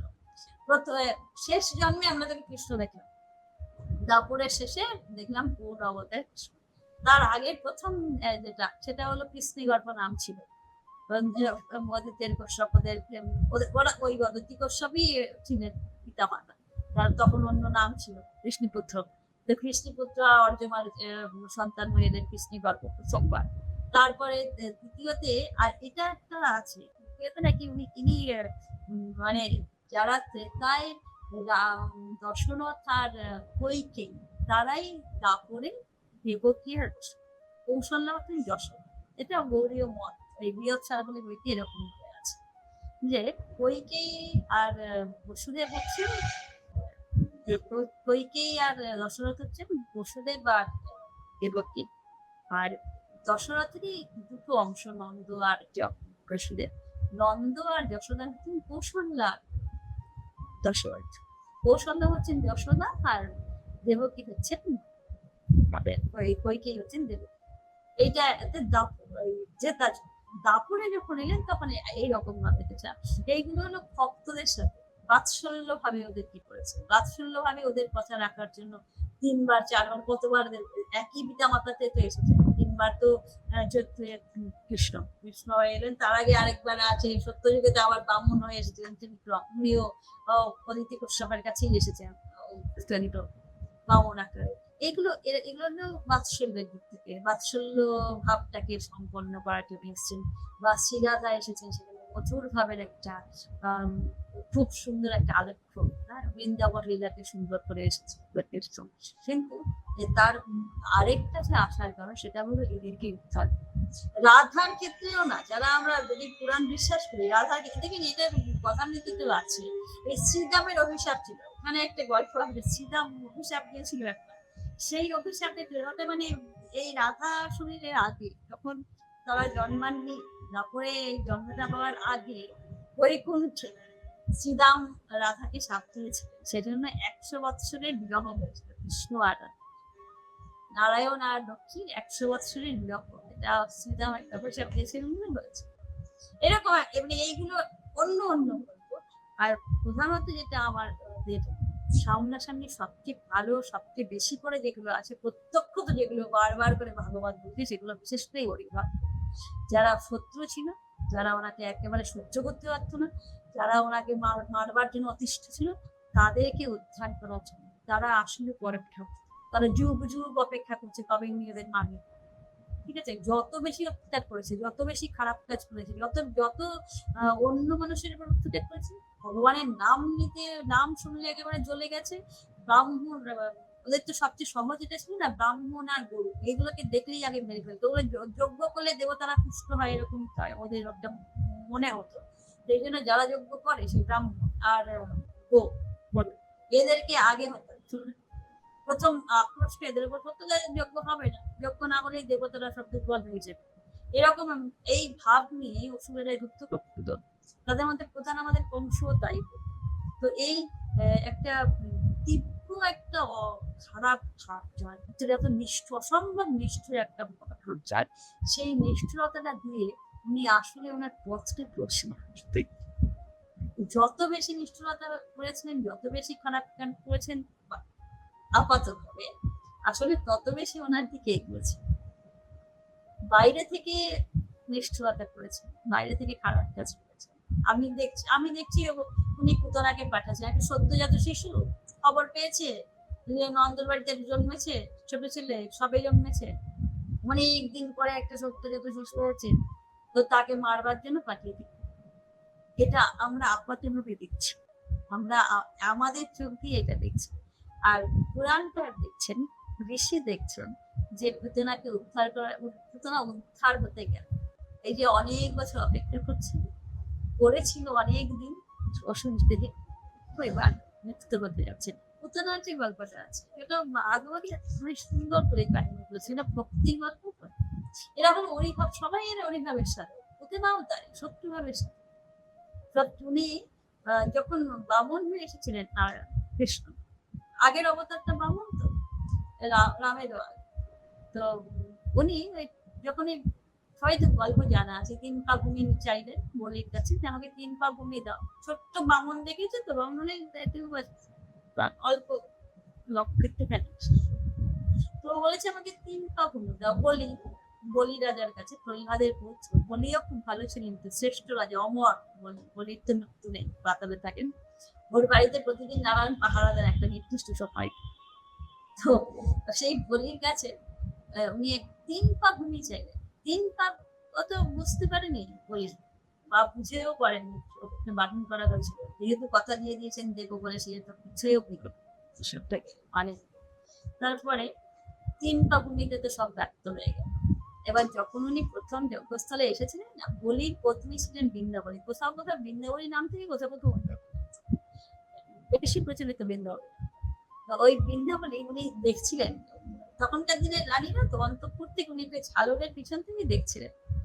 এত সুন্দর ছোট শিশু দেখে ওনার মনে হয়েছিল বাবা এত সুন্দর ছেলে আমি যদি করে দিতাম। তো তারপরে ওকে আমি করে নিতে ভাবতে কত ভালো লাগতো, ওকে যদি আমি আমার সন্তান ছোট্ট শিশু, অত মিষ্টি লাগতো, ছোট বামন অবতার থেকে ছোট। তারপরে যখন দেখলেন যে এইরকম একটা কাণ্ড করলো, যে প্রথমে হ্যাঁ বলিয়ে দিল, তারপরে পেট থেকে একটা পা বাস করলো, বার করে একেবারে সারা পৃথিবীটা, একটা পায়ে পৃথিবী সমস্ত উঠলো, একটা প্রায় সমস্ত মর্তলোক ছেয়ে ফেললো। আবার উনি তখন বলে জিজ্ঞাসা করছেন আর তৃতীয়বারটা কোথায় রাখবো, মা বলিকে জিজ্ঞেস করছে তৃতীয় পা কোথায় রাখবো, বলি বলেন আমার মাথায় রাখবো। যখন সেই পায়ে চেপে বলিকে উনি পাতালে পাঠিয়ে দিলেন। এরকমই তো গল্পটা আছে। তো এইটা উনি সব দেখছিলেন, পেছনে ঝালরের তলায় পেছনে বসে বসে দেখছিলেন ওনার স্ত্রী। তো উনি বললেন, তখন ওনার মনে হলে বাবা এত ছল কপট জানে এই সুন্দর ছেলে, ওকে যদি পেতাম না বিষ খাইয়ে মারতাম আমি। এই যে দুটো ওনার ভাব, এই দুটো ভাব সফল করতে পুতনা হয়ে এসেছে। পুতনার আবার আসল নাম ছিল বকি, বক রাক্ষস যাকে বধ করেছিলেন উনি বকের বোন বকি, আসল নাম হলো বক বকি দুজা। সেই বকি পুতনা নিয়ে, যেহেতু ছোট শিশুদের পুত বলে একটা রোগ, তাদের মারতো বলে এরকম করে পুতনা নাম রেখেছে। ওই উনি ওই দুটো যে ওনার ইচ্ছা, সেই দুটো ইচ্ছা সফল করার জন্য এটাকে আমরা বলতে পারি কংসকে পাঠালো, আবার এটাও ভাবতে পারি সে কোন সত্যযুক্তির অপেক্ষা করছি। এই দুটো ইচ্ছা সফল না হলে তো ওর মুক্তি নেই। এই দুটো ইচ্ছা সফল হওয়ার জন্য উনি কতদিন অপেক্ষা করে আছেন। এখন যখন কৃষ্ণ এলেন দাপনে নন্দের গিয়ে আছে, তখন উনি গেলেন ওখানে যাওয়ার পরে দুটো ইচ্ছেই পূরণ হয়ে গেল, বলেও নেওয়া হলো, আদর করা হলো, খাওয়ানো হলো, সবই হয়ে গেল। যার জন্য দেখবেন ভাগবতে যে ওনার প্রথমে যখন মারা গেল একটা বিরাট দেখবে এরকম, প্রথম হয়তো দেখেছিল খুব সুন্দরী হয়ে গেছিলেন, তারপর যেমন মারা গেলেন মানে সেই গোকুলের মানে কত ক্রোশ বিরাট একটা দৃশ্য পড়লো। তারপরে এত ভয় পাচ্ছেন গোয়ালারা, ওরা দেখছে তো, তখন তো প্রথম শিশু, একেবারে সত্যজাত শিশু, তখন ও দেখছি ওই ওই উপরে একটা ছোট্ট দেখা যাচ্ছে, ছোট্ট একটা যশোদার ছেলে ওর বুকের উপর রয়েছে, আর ওর তো বিরাট একটা দেহ। তো যারা পুরুষ মানুষরা ছিলেন গোকুলে, তারা বললেন, তারা গিয়ে ওকে নামিয়ে নিয়ে এলেন। তারপরে এত বড় দেহটাকে কি করবে, ওটাকে কেটে টুকরো টুকরো করে ওরা মানে চিতাটা যে দেবে অত বিশাল তো দিতে পারবে না, কেটে টুকরো টুকরো করে ছেড়ে দেবে, দিয়ে টুকরো টুকরো করে তাকে অগ্নি সংযোগ করবে। যখন অগ্নি সংযোগ করলো তখন পুরো গোকুল বৃন্দাবন অবরুর গন্ধে ভরে গেল। চন্দনের গন্ধে, চন্দন অগুরের গন্ধে পুরো বৃন্দাবন ভরে গেল। তো এখানে ভগবত কার লিখছেন যে শুধু যে মানে তিনি অন্য সব ভক্তকে যেমন কৃপা করেন, তেমনি এই যিনি ওকে এই বধ করতে এসেছিলেন তার ইচ্ছা পূরণ করেছিলেন, আর তার সঙ্গে সঙ্গে তাকে মাতৃপদ দিয়েছিলেন। ভগবানের মার যে গতি হয়, ভগবানের মার যে যে স্থান, মৃত্যুর পরে তার মানে দেহ পরিত্যাগ করলে, স্থূলদেহ ত্যাগ করলে ভগবানের জননী যে লোকে যান, কুবেরও ঠিক সেই লোকে গিয়েছে। তো এই এদের সবার জন্য না উনি এসেছিলেন, শুধু একটা কারণের জন্য আসেন। পরবর্তীকালে এখন তো প্রত্যেক জনের পিছনটা বলতে গেলে তো অনেকটা সময় কিন্তু আরো যারা যারা আছেন মানে যেমন আমাদের যে মানে ভাগবতের যে অন্য সমস্ত চরিত্র, ধরুন কালীয়না, কালীয়না কত যুগ ধরে এখানে বসেছে, কত যুগ ধরে ওই জলটার মধ্যে ছিল, আর ওটাকে বলছে ওখান দিয়ে পাখি উঠতো না, ও যে ওই রথটার মধ্যে থাকতো কালিকাতে, ওখান থেকে পাখি গিয়ে যাতায়াত করতো না, এমন বসে গরুরের ভয়ে। এমনি এমনি তো এরকম থাকছিল না, ও লোকালয়ে এসে এমনি এমনি লুকায়নি কিন্তু, তাই না? ও তো কত যুদ্ধ ভাবে করছে, লোকালয়ে এসে ওইখানে লুকিয়ে ওই জলের মধ্যে বসে থাকতো, কোথাও ওর যাওয়ার উপায় নেই, বেরোলেই তো গরুর ওইটা ওই জন্য ওখানে এসে লুকিয়ে থাকতো, কারণ ওই জায়গাতে গরুর আসতে পারে না, গরুর এক প্রফেসর ছিল ওই ঋষি, ওইখানে সৌভাগ্য ছিল, ওইখানে এলে গরুরের গরুর বারো যাবে আর কি, সাহায্য করেছে, ওখানে তুমি আসবে না, সেই জন্য ওই জায়গাটায় গিয়ে কাটিয়ে উঠে কত জোর উঠে থাকছে। শেষ পর্যন্ত উনি যখন উনি পাঠাচ্ছেন না তুমি এখানে থাকবে না, আমার বৃন্দাবনে তুমি এরকম করবে না করে যখন কালীকে তাড়িয়ে দিচ্ছেন, তখন তার মাথার উপরে দুটো প্রত্যেকটা ফনার উপরে পায়ের চিহ্ন রেখেছেন। আমরা দেখি প্রত্যেকটা ফনায় নাচ করছিলেন না, প্রত্যেকটা ফনায় নাচ করেছিলেন, কোনো একটা ফনাতে সহস্র ফনা বলেছে, তাই বোধহয় ওই একটা ফনাতেও একটা জায়গাতেও যেন গরুর ওর গাছ ফোটায় না, একটা জায়গাতেও যেন ওকে আঘাত না করে, তার জন্য কৃষ্ণের পায়ের চাপে মুখে রক্ত উঠছে, কিন্তু অন্য কারোর কেউ ওর খুঁজে অন্তে মৃত্যু হয়, সে প্রত্যেকটি ফনার মধ্যে না নিজের পায়ের ছাপ নিয়ে রেখে দিয়েছিল, যাতে গুরুর আরো কেমন। এটাই বলেছে, তুমি চলে যাও রমণর দিকে, আমি তোমার প্রতিটি শিবের ইয়েতে আমি প্রতিটি ফনায় আমি আমার পায়ের চিহ্ন একটু করেছি, আর তোমাকে কেউ আক্রমণ করবে না, তুমি এখানে আর দেখছো, তুমি রমণর দিকে চলে যাও। এই যে প্রত্যেক জন এদের সবার জন্য তুমি এসেছো, শুধু শুধু একটা কারণে আসেনি। আমরা আপাতভাবে সামনাসামনি দেখি যে এই ঘটনা, সামনাসামনি এর একটা ঘটনা ঘটেছিল, সেটাও একটা মানে এই ঘটনাটাও একটা আশ্চর্য, এটা যে এত ভালোবাসে একেবারে হাতে করে নিয়ে যাচ্ছে দাদা, সামনে দাদা, পিছনে এসে কাল নেই, তার আগের জন্ম, আবার এই জন্মের যে এই জন্মে যখনই সে দাদা তখনই সে মেরেও ফিরতে পারে, এতটুকু জানা।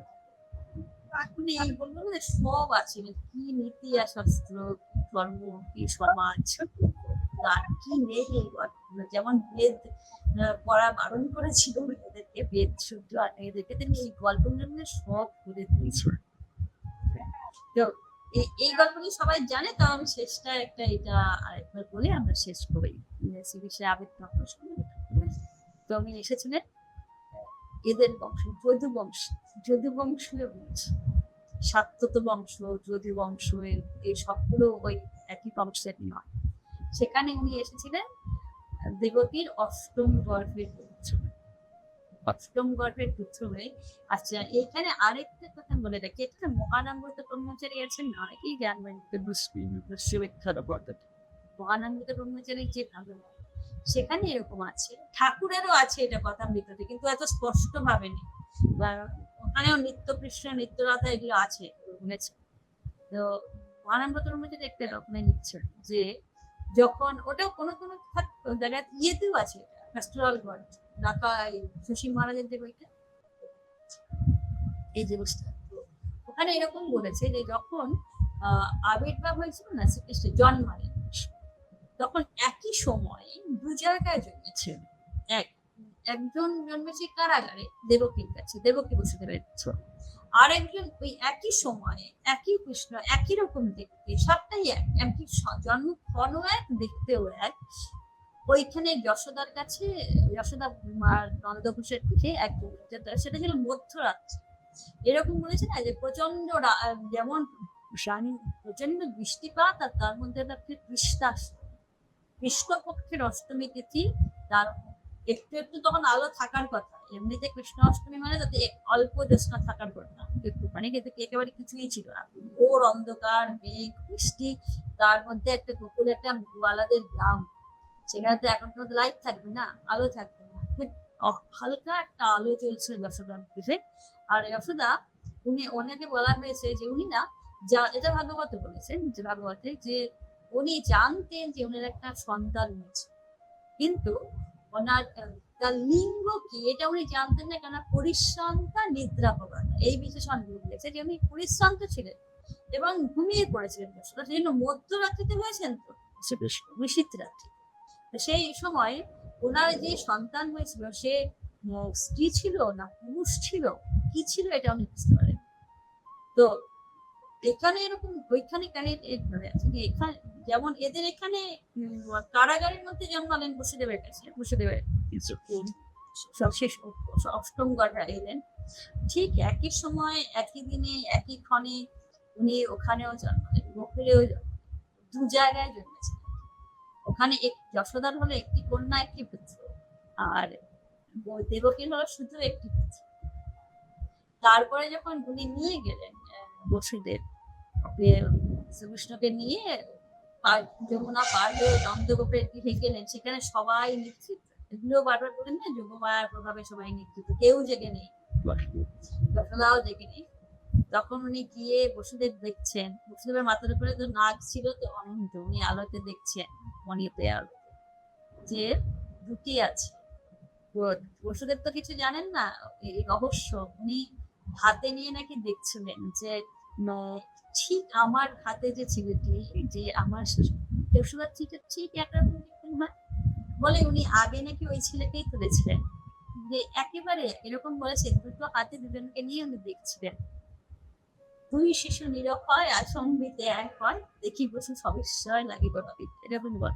আচ্ছা, দুই শিশু দুটো হাতে দুজনকে নিয়েছে, নিজের একটা যশোদার একটা ছেলে, তো ওনার হাতের মধ্যে ওরা এক হয়ে,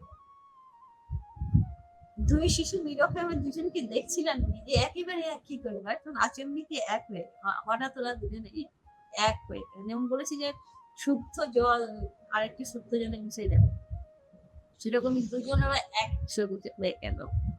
আর এটা দেখে উনি বিস্মিত হলেন, এখন ওই ছেলেটা যশোদা না দেবকীর তো বলা যাবে না, বুঝলেন, ঠিক আছে। ওই সন্তান ওনার হাতের মধ্যে এক হয়ে গেল, তখন ওকে নামিয়ে রেখে আরেকজন যে ঘুমাচ্ছিল কন্যা, তাকে নিয়ে উনি ফিরে এলেন।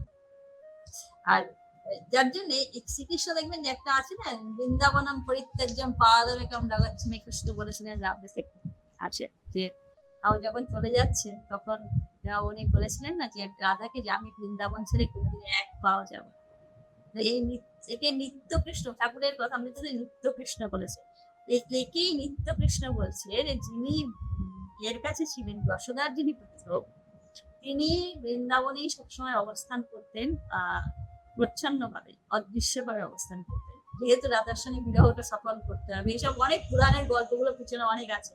তো এই ওকে রাধার ওই বিবাহটা সফল করার জন্য, যেহেতু শ্রীরামের অভিশাপটা সফল করার জন্য, বিবাহ সফল না অভিশাপটা সফল করার জন্য রাধাকে বিবাহে রাখতে হলো একশো বছর, মানে অদৃশ্য হয়ে অবস্থান করতেন। আরেকজন কৃষ্ণ যিনি বংশের কারাগারে জন্মালেন, দুজন এক হয়ে গিয়ে স্মৃত, তিনি অক্রূরের সাথে চলে গেলেন বৃন্দাবন পরিত্যাগ করে, এটা আর কেউ জানবো না, কিন্তু ঘটনাটা এরকম হয়েছিল। এটা বলেছে যে নিয়েও স্নান করতে গেছিলেন, বকুর যখন যাচ্ছেন মথুরাতে, তখন নাকি বৃন্দাবনের প্রান্তে ইয়ে আছে তো যমুনা নদী, সেই যমুনাতে শ্রীকৃষ্ণ একবার স্নান করবেন বলে নেমেছিলেন। ওইটুকু যাওয়ার জন্য আবার ওখানে নেমেছিল, নেমে স্নান করেছেন। সেই স্নান করার সময় যেমন দুজন এক হয়ে গেছে, সেরকম দুজন আবার বিচ্ছিন্ন হয়ে গেল। একজন চলে গেলেন মথুরায়, আর একজন বৃন্দাবনী থেকে গেলেন অদৃশ্য। যিনি কাজ করেছেন জানেন, তার পরের যে লীলাটা না, শ্রীকৃষ্ণের যে বৃন্দাবন লীলার পরবর্তী যে লীলা, সেখানে শুধু কাজ আর কাজ আর কাজ, অসুর বধ, অসুর দমন, এইসব। বৃন্দাবনের যে অনেক রকম সুন্দর ভাবগুলো, সেগুলোর আর কোথাও অত পাওয়া যায় না বড় বস্তু। এইগুলো ওরা বলেছেন যে ইনি হচ্ছেন নিত্য কৃষ্ণ, যিনি বৃন্দাবনে নিরন্তর অবস্থান করেন, একই সময় একই সাথে এরা জন্ম নেন। তারপরে এই যে যশোদার ঘরে যিনি জন্ম নেন, তিনি অনেক রকম লীলা কীর্তন করলো, অনেক রকম কাজ।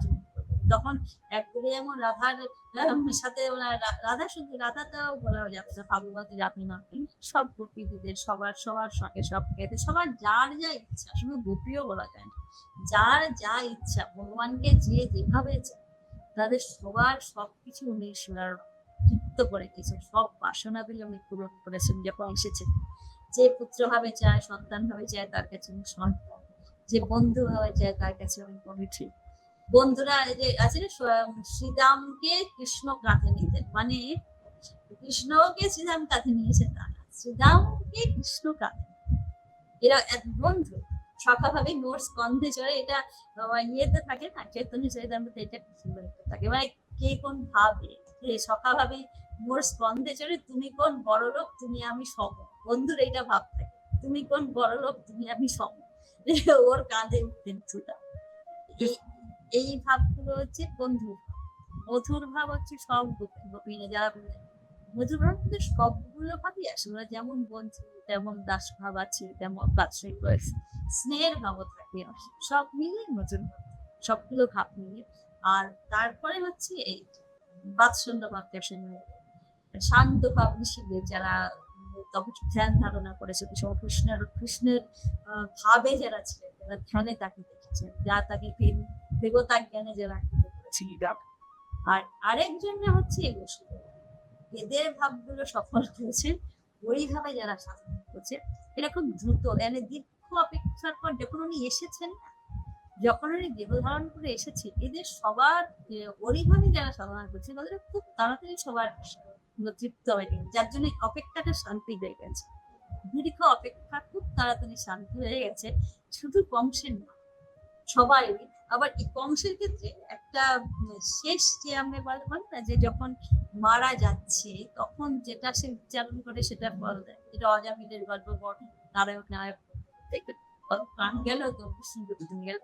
কংসের ক্ষেত্রে কিন্তু ঠিক তাই হয়েছিল, যখন মারা যাচ্ছেন, ওর যে বর্ণনাটা, কংসর শেষ ধনুর্যজ্ঞটা করেছিল না কংস, কৃষ্ণকে আমন্ত্রণ করা হলো, মানে কৃষ্ণ আরেকভাবে তাৎপর্যে এই বংশ হচ্ছে একটা কি বল, পরিপূর্ণ একটা চরিত্র, পরিভাব এত সুন্দর ভাবে ওনার।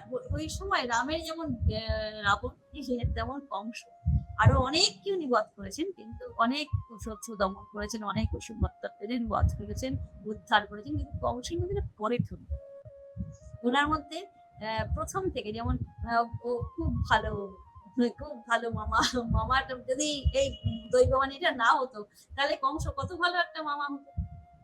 দৈববাণীটা হয় মাঝখান থেকে গোলমালটা করলো, দৈববাণীটা হলো বলে এই সর্বর্ভ মারা গেল, উনি 6টি ছিলেন, হইলে যেত না। এই দৈববাণীটা যেহেতু পেছনে আছে, সেজন্য করা হলো, যাতে পরপর 6টা ছেলে যারা অপেক্ষা করছিল মরবে বলে শুনে, তাদের ওটা হয়ে গেল।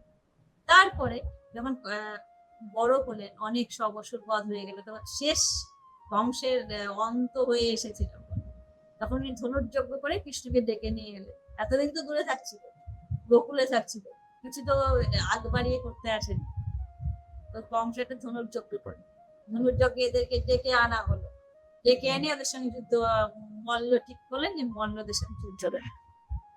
তখন পরপর সব চানুরা মুষ্টিক প্রধান ব্যক্তিদের অনেককে বধ করার পরে, অনেক পাণ্ডবদের মুষ্টিককে বলরাম বধ করলেন, চানুরকে কৃষ্ণ বধ করলেন, তারপরে কৃষ্ণ দেখছেন সিংহাসনে বসে আছে, কি ওর উপরে মানে তখন কৃষ্ণ নিজেই গিয়ে ওর বুকের ওপর একটা আঘাত করেছিলেন।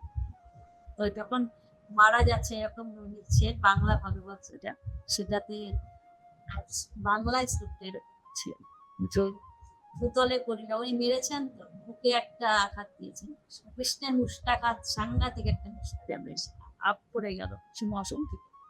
ভূতলে করিল কংস নারায়ণে যেত, বক্ষে চাপি বসলেন দেবনারায়ণ, ওর বুকের ওপর বসল। আর তখন কংসটির মুখ থেকে কথাটা বেরোলো, শেষ ঠাকুর বলছেন না তুমি যতই তাকে টিয়া পাখিকে পড়াও করি না, সে ঠিক বিড়াল ধরলে বলে বিড়াল তো তোমার করিলাম, ভেতরের ভাষাটা বেরিয়ে আসে। তো কংসের ক্ষেত্রে ভেতরের ভাষাটা কি বেরোলো, বলে দেব রক্ষ মরে শ্রী মধুসূদন। যখন উনি বুকের ওপর চেপে বসেছেন মারবে তখনই মারবে, তখন বলছেন বলে দেব যে নারায়ণকে উনি দুচক্ষু দেখতে পারেন না, নারায়ণ আগে মারবে বলে এত ওনার কষ্ট। তার আগে তো একটা দীর্ঘ সময় ধরে এই কয়েকটা বছর ধরে শ্রীকৃষ্ণের যে আয়ু 12 বছর 10-12 বছর, ওই সময়টা বা তার কিছুদিন আগে থেকে কয়েক বছর আগে থেকে ওনার শয়নে স্বপনে জাগরণে শুধু তো ভগবান ছিলেন, আর কিছু ওনার ছিল না। সবকিছু যে জগৎ জগৎ তন্ময়, তার তিনি ময় জগৎ যে মানুষটা দিচ্ছে, তার মনে আর কিছু নেই। ওই ওদের যেগুলো ওদের ওদের যা পূর্ববর্তী কর্ম ছিল সেগুলোর একটা উনি একটা নিমিত্ত মাত্র হয়ে উনি পাঠিয়েছেন, কেশিকে বলো যে কোনো উনি নিমিত্ত মাত্র হয়ে কংস পাঠিয়েছেন, ওদেরকে বধ করাটা ওখানে কংস করিয়েছেন এরকম বেশি বলছেন না, ভাগবতকার এরকম বলছেন না, পুরাণকারে তো ওরা বলছেন এটা হওয়ার ছিল, এটা হওয়ার ছিল বলে ওর দ্বারা প্রেরিত হলো গিয়ে ওখানে করবে। আর তিনি যখন নিজে যাচ্ছেন, ওর দেহান্তের সময় হয়ে গিয়েছে, তখন চলে যাবেন, সেই সময় ওর মুখ থেকে এটা বেরোলো, বলে দেব রক্ষমণে শ্রী মধুসূদন, হে নারায়ণ হে মধুসূদন আমাকে রক্ষা করো। মানে যার ভেতরটা ভর্তি তো অন্য ভাব আছে, বাইরে থেকে আমরা যেটা বলছি না তোদের বাইরে থেকে আমি দেখছি, আমি দিনের আলোতে আমি শুধু দিনের আলোটাই দেখতে পাই, আমি যেটুকু আমাকে দেখাচ্ছে ওইটুকুই আমি দেখতে পাই, আমি তো পিছনটা দেখতে পাই না, আমি জানি না, বুঝতে পারি না। সেজন্য যারা ওখানে উপস্থিত ছিল, যারা অন্য যারা উপস্থিত তারা দেখলো ওদের খুব ভালো হয়েছে, মনে মানে এতদিন অত্যাচার হয়ে করেছে বা মারা গেছে খুব ভালো হয়েছে, কিন্তু যারা যে ঋষিরা তার পশ্চাৎপদ দেখেছে এটা তো তারাই লিখেছে, ঋষিরা যারা এই পুরাণটা লিখে গেছেন তারা তো কংসের পশ্চাৎপদ দেখছিল, কি হলো তারা দেখছিল, তারা দেখলো কংস উদ্ভব, আর সবাই দেখলো শিশুপাল বধ হলো। নারদ দেখছেন কংসের শিশুপালের দেহ থেকে একটা আলো এসে নারায়ণের শরীরে মিশে গেল। কংসেরও কিন্তু তাই হয়েছে, কংসকে যখন বলদেব রক্ষমার শ্রীমতী সুদাম হলো যখন, তারপরে উনি আবার একটা কপাল মাথার উপরে আঘাত হলো, যখন মারা গেলেন কংস, তখন কংসের দেহ থেকে একটা আলো এসে ওনার শরীরে মিশে গেল। সাধুর্য মুক্তি বলেছে, সাধুর্য মুক্তি মানে যার মুক্তির অনেক রকম ভাগ আছে, যেমন যেটা সারুক্য মানে একরকমের দেখতে শালুক্য, ওই বৈকুণ্ঠ লোকে একসাথে তার সঙ্গে থাকবে, আর এই ধরনের সাজুর্য মানে কোনো আলাদা অস্তিত্বই নেই, তার সঙ্গে যোগ হয়ে গেল, মিলে গেল। কংস সাজুর্য তিনি যে যিনি বুকে বসে আছেন নারায়ণ, তার সঙ্গে মিশে রয়ে কংস দেখে যখন নারায়ণ কৃষ্ণ ঢুকছিলেন না সভাতে, ওখানে একটু বর্ণনা দিয়েছে যখন কৃষ্ণ ঢুকছেন ধনুর্যজ্ঞে আগে, যখন কংস মানে ওকে মারবে বলে ঠিক করেছে তো, তার জন্যই তো ডেকে নিয়ে এসেছে, তখন যারা সবাই ছিলেন তারা এক একদিন এক এক রকম দেখছিলেন, যেটা কৃষ্ণ বিপ্লবী যেটা মানে সবার উনি ইচ্ছাগুলো পূরণ করেছেন। মানে দেখবেন রাম অবতারে কি ঋষিরা ভেবেছিলেন যে আমরা যদি সীতার মতো হতাম, তো তারা গোপিনী হয়ে এসে কৃষ্ণের সঙ্গে আসে, রামের সময় কিন্তু হয়নি, রামের সময় অনেক বেশি একটা ঋজু ভাবে গেছে, কৃষ্ণের সময় সবার সবকিছু মিলে যাচ্ছে, ওই জন্য কোথায় বলেছে এতে চামনি এতে কৃষ্ণস্থ ভগবান স্বয়ং, এতে চাংশ কলা পুরো কৃষ্ণস্থ ভগবান, আর সবাই হচ্ছেন কলা অংশ, কৃষ্ণ হচ্ছেন ভগবান স্বয়ং। যখন ওরা যেটা বলছিলাম ওই ধনুর্যজ্ঞে এমনি ঢুকছেন, তখন যারা ওখানে সভাসদ ছিলেন যারা যারা কংসের মতনই তারা দেখছে সাক্ষাৎ জম ঢুকছে, যারা শ্রেষ্ঠ মল্ল তারা দেখছে শ্রেষ্ঠ মল্ল ঢুকছে, ওখানে বসুদেব নন্দ এরা যারা ছিলেন বয়স্করা তারা দেখছে কি সুন্দর একটা পুত্র পুত্র হচ্ছে, যারা যদুবংশের লোক যারা দেখছিল তারা দেখছে শ্রেষ্ঠ যাদব চলছে। যারা মেয়েরা ছিল বংশের সভাতে, মেয়েরা থাকতো পর্দার আড়ালে, সে মেয়েরাও দেখছে, মেয়েরা দেখছে সাক্ষাৎ গন্ধর্ব দেখছে, জিনেবি তুমি দেখছে সে শ্রেষ্ঠ মেয়ে ঢুকছে। আর কংস দেখছে জম ঢুকছে, কংসটাই দেখছে সাক্ষাৎ সাক্ষাৎ কৃতান্ত ঢুকছে। এই যে প্রত্যেকজন যতজন তাকে যতভাবে দেখেছিল যে সবার সব শুধু বংশের সভায় তো না, যতজন যতভাবে তাকে দেখেছে, যত ভক্ত যতভাবে তাকে দেখেছো, সবার সব ইচ্ছাগুলো পূরণ হয়েছে। তা না হলে তো শরীর ধারণ করার কোনো অস্ত্র নাই। শরীর ধারণ করে না এলে আমরা তো তাকে আমাদের করে নিতে পারি। এখন যে আমরা এখানে আছি কথা বলছি দেখছি, এখন কি তিনি এখানে নেই? আছেন, আমি বুঝতে পারছি। যতক্ষণ না স্থূল দেহটা ধারণ করেছে ততক্ষণ আমার অনুভবে কমছে, আমি বুঝতে পারি। আমাদের স্থূল দেহ আমাদের আমাদের মতনই যখন স্থূল দেহ তখনও যেমন বুঝতে, যেটা গীতায় অর্জুনকে নিয়ে বলছে না যে তুমি এই চোখ দিয়ে দেখলে বুঝতে পারো, দেখতে পারো দিব্যম দাদা, আমি তোমাকে দিব্য চক্ষু দিচ্ছি, সেই চোখ তাহলে তুমি তো সেই রকম আমরা তো এই চোখটা দিয়ে তার এই সব নিজেটা বুঝতে পারি। সবসময় তিনি আছেন, কিন্তু তার এইটা বোঝার জন্য স্থূল দেহে আসতে হবে। আমরা যে তাকে যেমন ভাবে চাই তেমন ভাবেই তিনি আমাদের কাছে আসবেন, শুধু সেরকম তীব্র চাইতে হবে। একে যেমন পরিভাবে চেয়েছে, এটা কিন্তু বারণ আছে। হোসেন বলতেন যে পরিভাব আর ভাব তিনি সাধারণকে করতেন, মানে সাধারণের জন্য নয়। কিন্তু এমনি সাধারণভাবে একটা বোঝা যায়, দেখুন এই যে এক একজনকে পাঠাচ্ছে, একজন ওষুধকে পাঠাচ্ছেন, যাও গিয়ে মেনে এসো, এইগুলোও কিন্তু করছেন, ধনুর্যজ্ঞের আয়োজন করছেন, কি কি ওনার রাজকার্য সেগুলো সব করছেন। তার মধ্যে আবার তন্ময় হয়ে আছে, মানে মনের কি সাংঘাতিক শক্তি। আমাদের ঠাকুরের বৈকুণ্ঠনাথ সান্যাল ভগবান হৃদয় জাজ্জল্যমান দেখছেন, দেখতে দেখতে ওনার মনে হলে সব আমার কাজ চলে যাচ্ছে, আর লাগবে না। মনে আছে না কথা মৃত্যুর শেষে আছে, বৈকুণ্ঠনাথ সান্যাল দেখছিলেন সবসময় ইষ্টমূর্তি দেখতে বলে উনি আর লাগবে না ইষ্টমূর্তি দেখতে, বাবা কোনো কাজ হচ্ছে না, কেমন হয়ে যাচ্ছে সবকিছু। এইটা সহ্য করার জন্য একটা বিরাট মনের দরকার, বিরাট ক্ষমতার দরকার। সেই রকম অশেষ যার মনটা যে প্রস্তুত, এত প্রস্তুত একটা মনের যিনি অধিকারী, সেই রকম সব বছরের একদম সাধারণ নয়। সাধারণ ব্যক্তিকে মারবার জন্য তার আসতে লাগে না, এরা সব শ্রেষ্ঠ সমাপী। একটু এদের মানে কিছু একটা গোলমালের জন্য তাকে আমরা সাধারণভাবে ওষুধ দেখেছি, নিষ্ঠুর একটা তিনি যত করেছে তত তার দিকে এগিয়েছে। ওদের পথে ওদের জন্য এটা আমাদের জন্য নয়, আমাদের উপাসনার পথে, ওদের উপাসনার পথে উনি যত এরকম অত্যাচার করেছেন তত উনি তার দিকে এগিয়েছেন। আর শেষ পর্যন্ত যেটা দিয়ে তার লীলা, বংশের লীলা বলে, বংশের যে বংশ জীবনটা যে শেষ হলো, বংশের অসুর ভাবটা যে শেষ হলো, অসুর কি সে তার যদি ভিতরে তো সারাক্ষণ তার শুধু নারায়ণ নারায়ণ নারায়ণ কখন আসবে মধুসূদন, বিপদে মধুসূদনকে স্মরণ করতে হবে। উনি বিপদে পড়ে প্রথম ওনার বেরোলো যে আমাকে রক্ষা করো, হে মধুসূদন আমাকে রক্ষা করো, এটা বলে কংসের অন্ত। আজ এই কংস আমাদের কারোর, কংস বা জনসন্ত এরা আমাদের কারোর উপাস্য নয়, আমাদের জন্য এটা নয়। আমরা সাধারণভাবে তাকে ডাকবো আমাদের। কিন্তু এও ঠিক যে যদি কিছু অন্যায়ও করি, যদি কিছু খারাপ কাজও করি, যাই করি না কেন, তার কৃপার বাইরে কেউ থাকে না।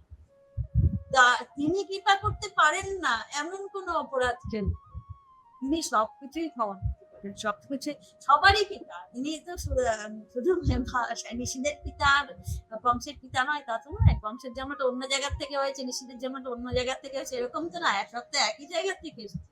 সবারই তিনি সব নানা রকম লীলা তিনি করেছেন, এক একজনের সাথে এক এক রকম ভাবে তার লীলা ঘটে আছে। এইভাবে যারা উপাসনা করছে তাদের মধ্যে একজন শ্রেষ্ঠ হতেন বংশ। সাধারণ ভাবে দেখতে গেলেও বংশের জন্য উনি এসেছেন, বংশ বিস্তারকে রক্ষা করার জন্য এসেছেন। আবার অন্যভাবে দেখতে গেলেও বংশ যদি আমরা ভক্তের হিসেবে দেখি, ওইভাবে সাধক হিসেবে তাহলেও তার সাধনা পূরণ করার জন্য এসেছে। তার সাধনা আরো যারা ওই সময় যত সাধকেরা ছিলেন সকলের সবভাবে সব সাধনা পূরণ করে তিনি এসেছিলেন। এবার আমাদের যে আপনার আসার যে সময়টা ভাদ্র মাস, তো ভাদ্র মাস নক্ষত্র রোহিণী, সিংহ রাশি ভাদ্র মাস নক্ষত্র রোহিণী। এখন আমাদের ভাদ্র মাসই তো চলছে। এরা ইস্কন থেকে ভাদ্র মাসের গীতায় ভাগবত দেয়, তুমি ভাগবত কতখানি। তো মানে এখন এই সময়টা তাকে স্মরণ করার সময়।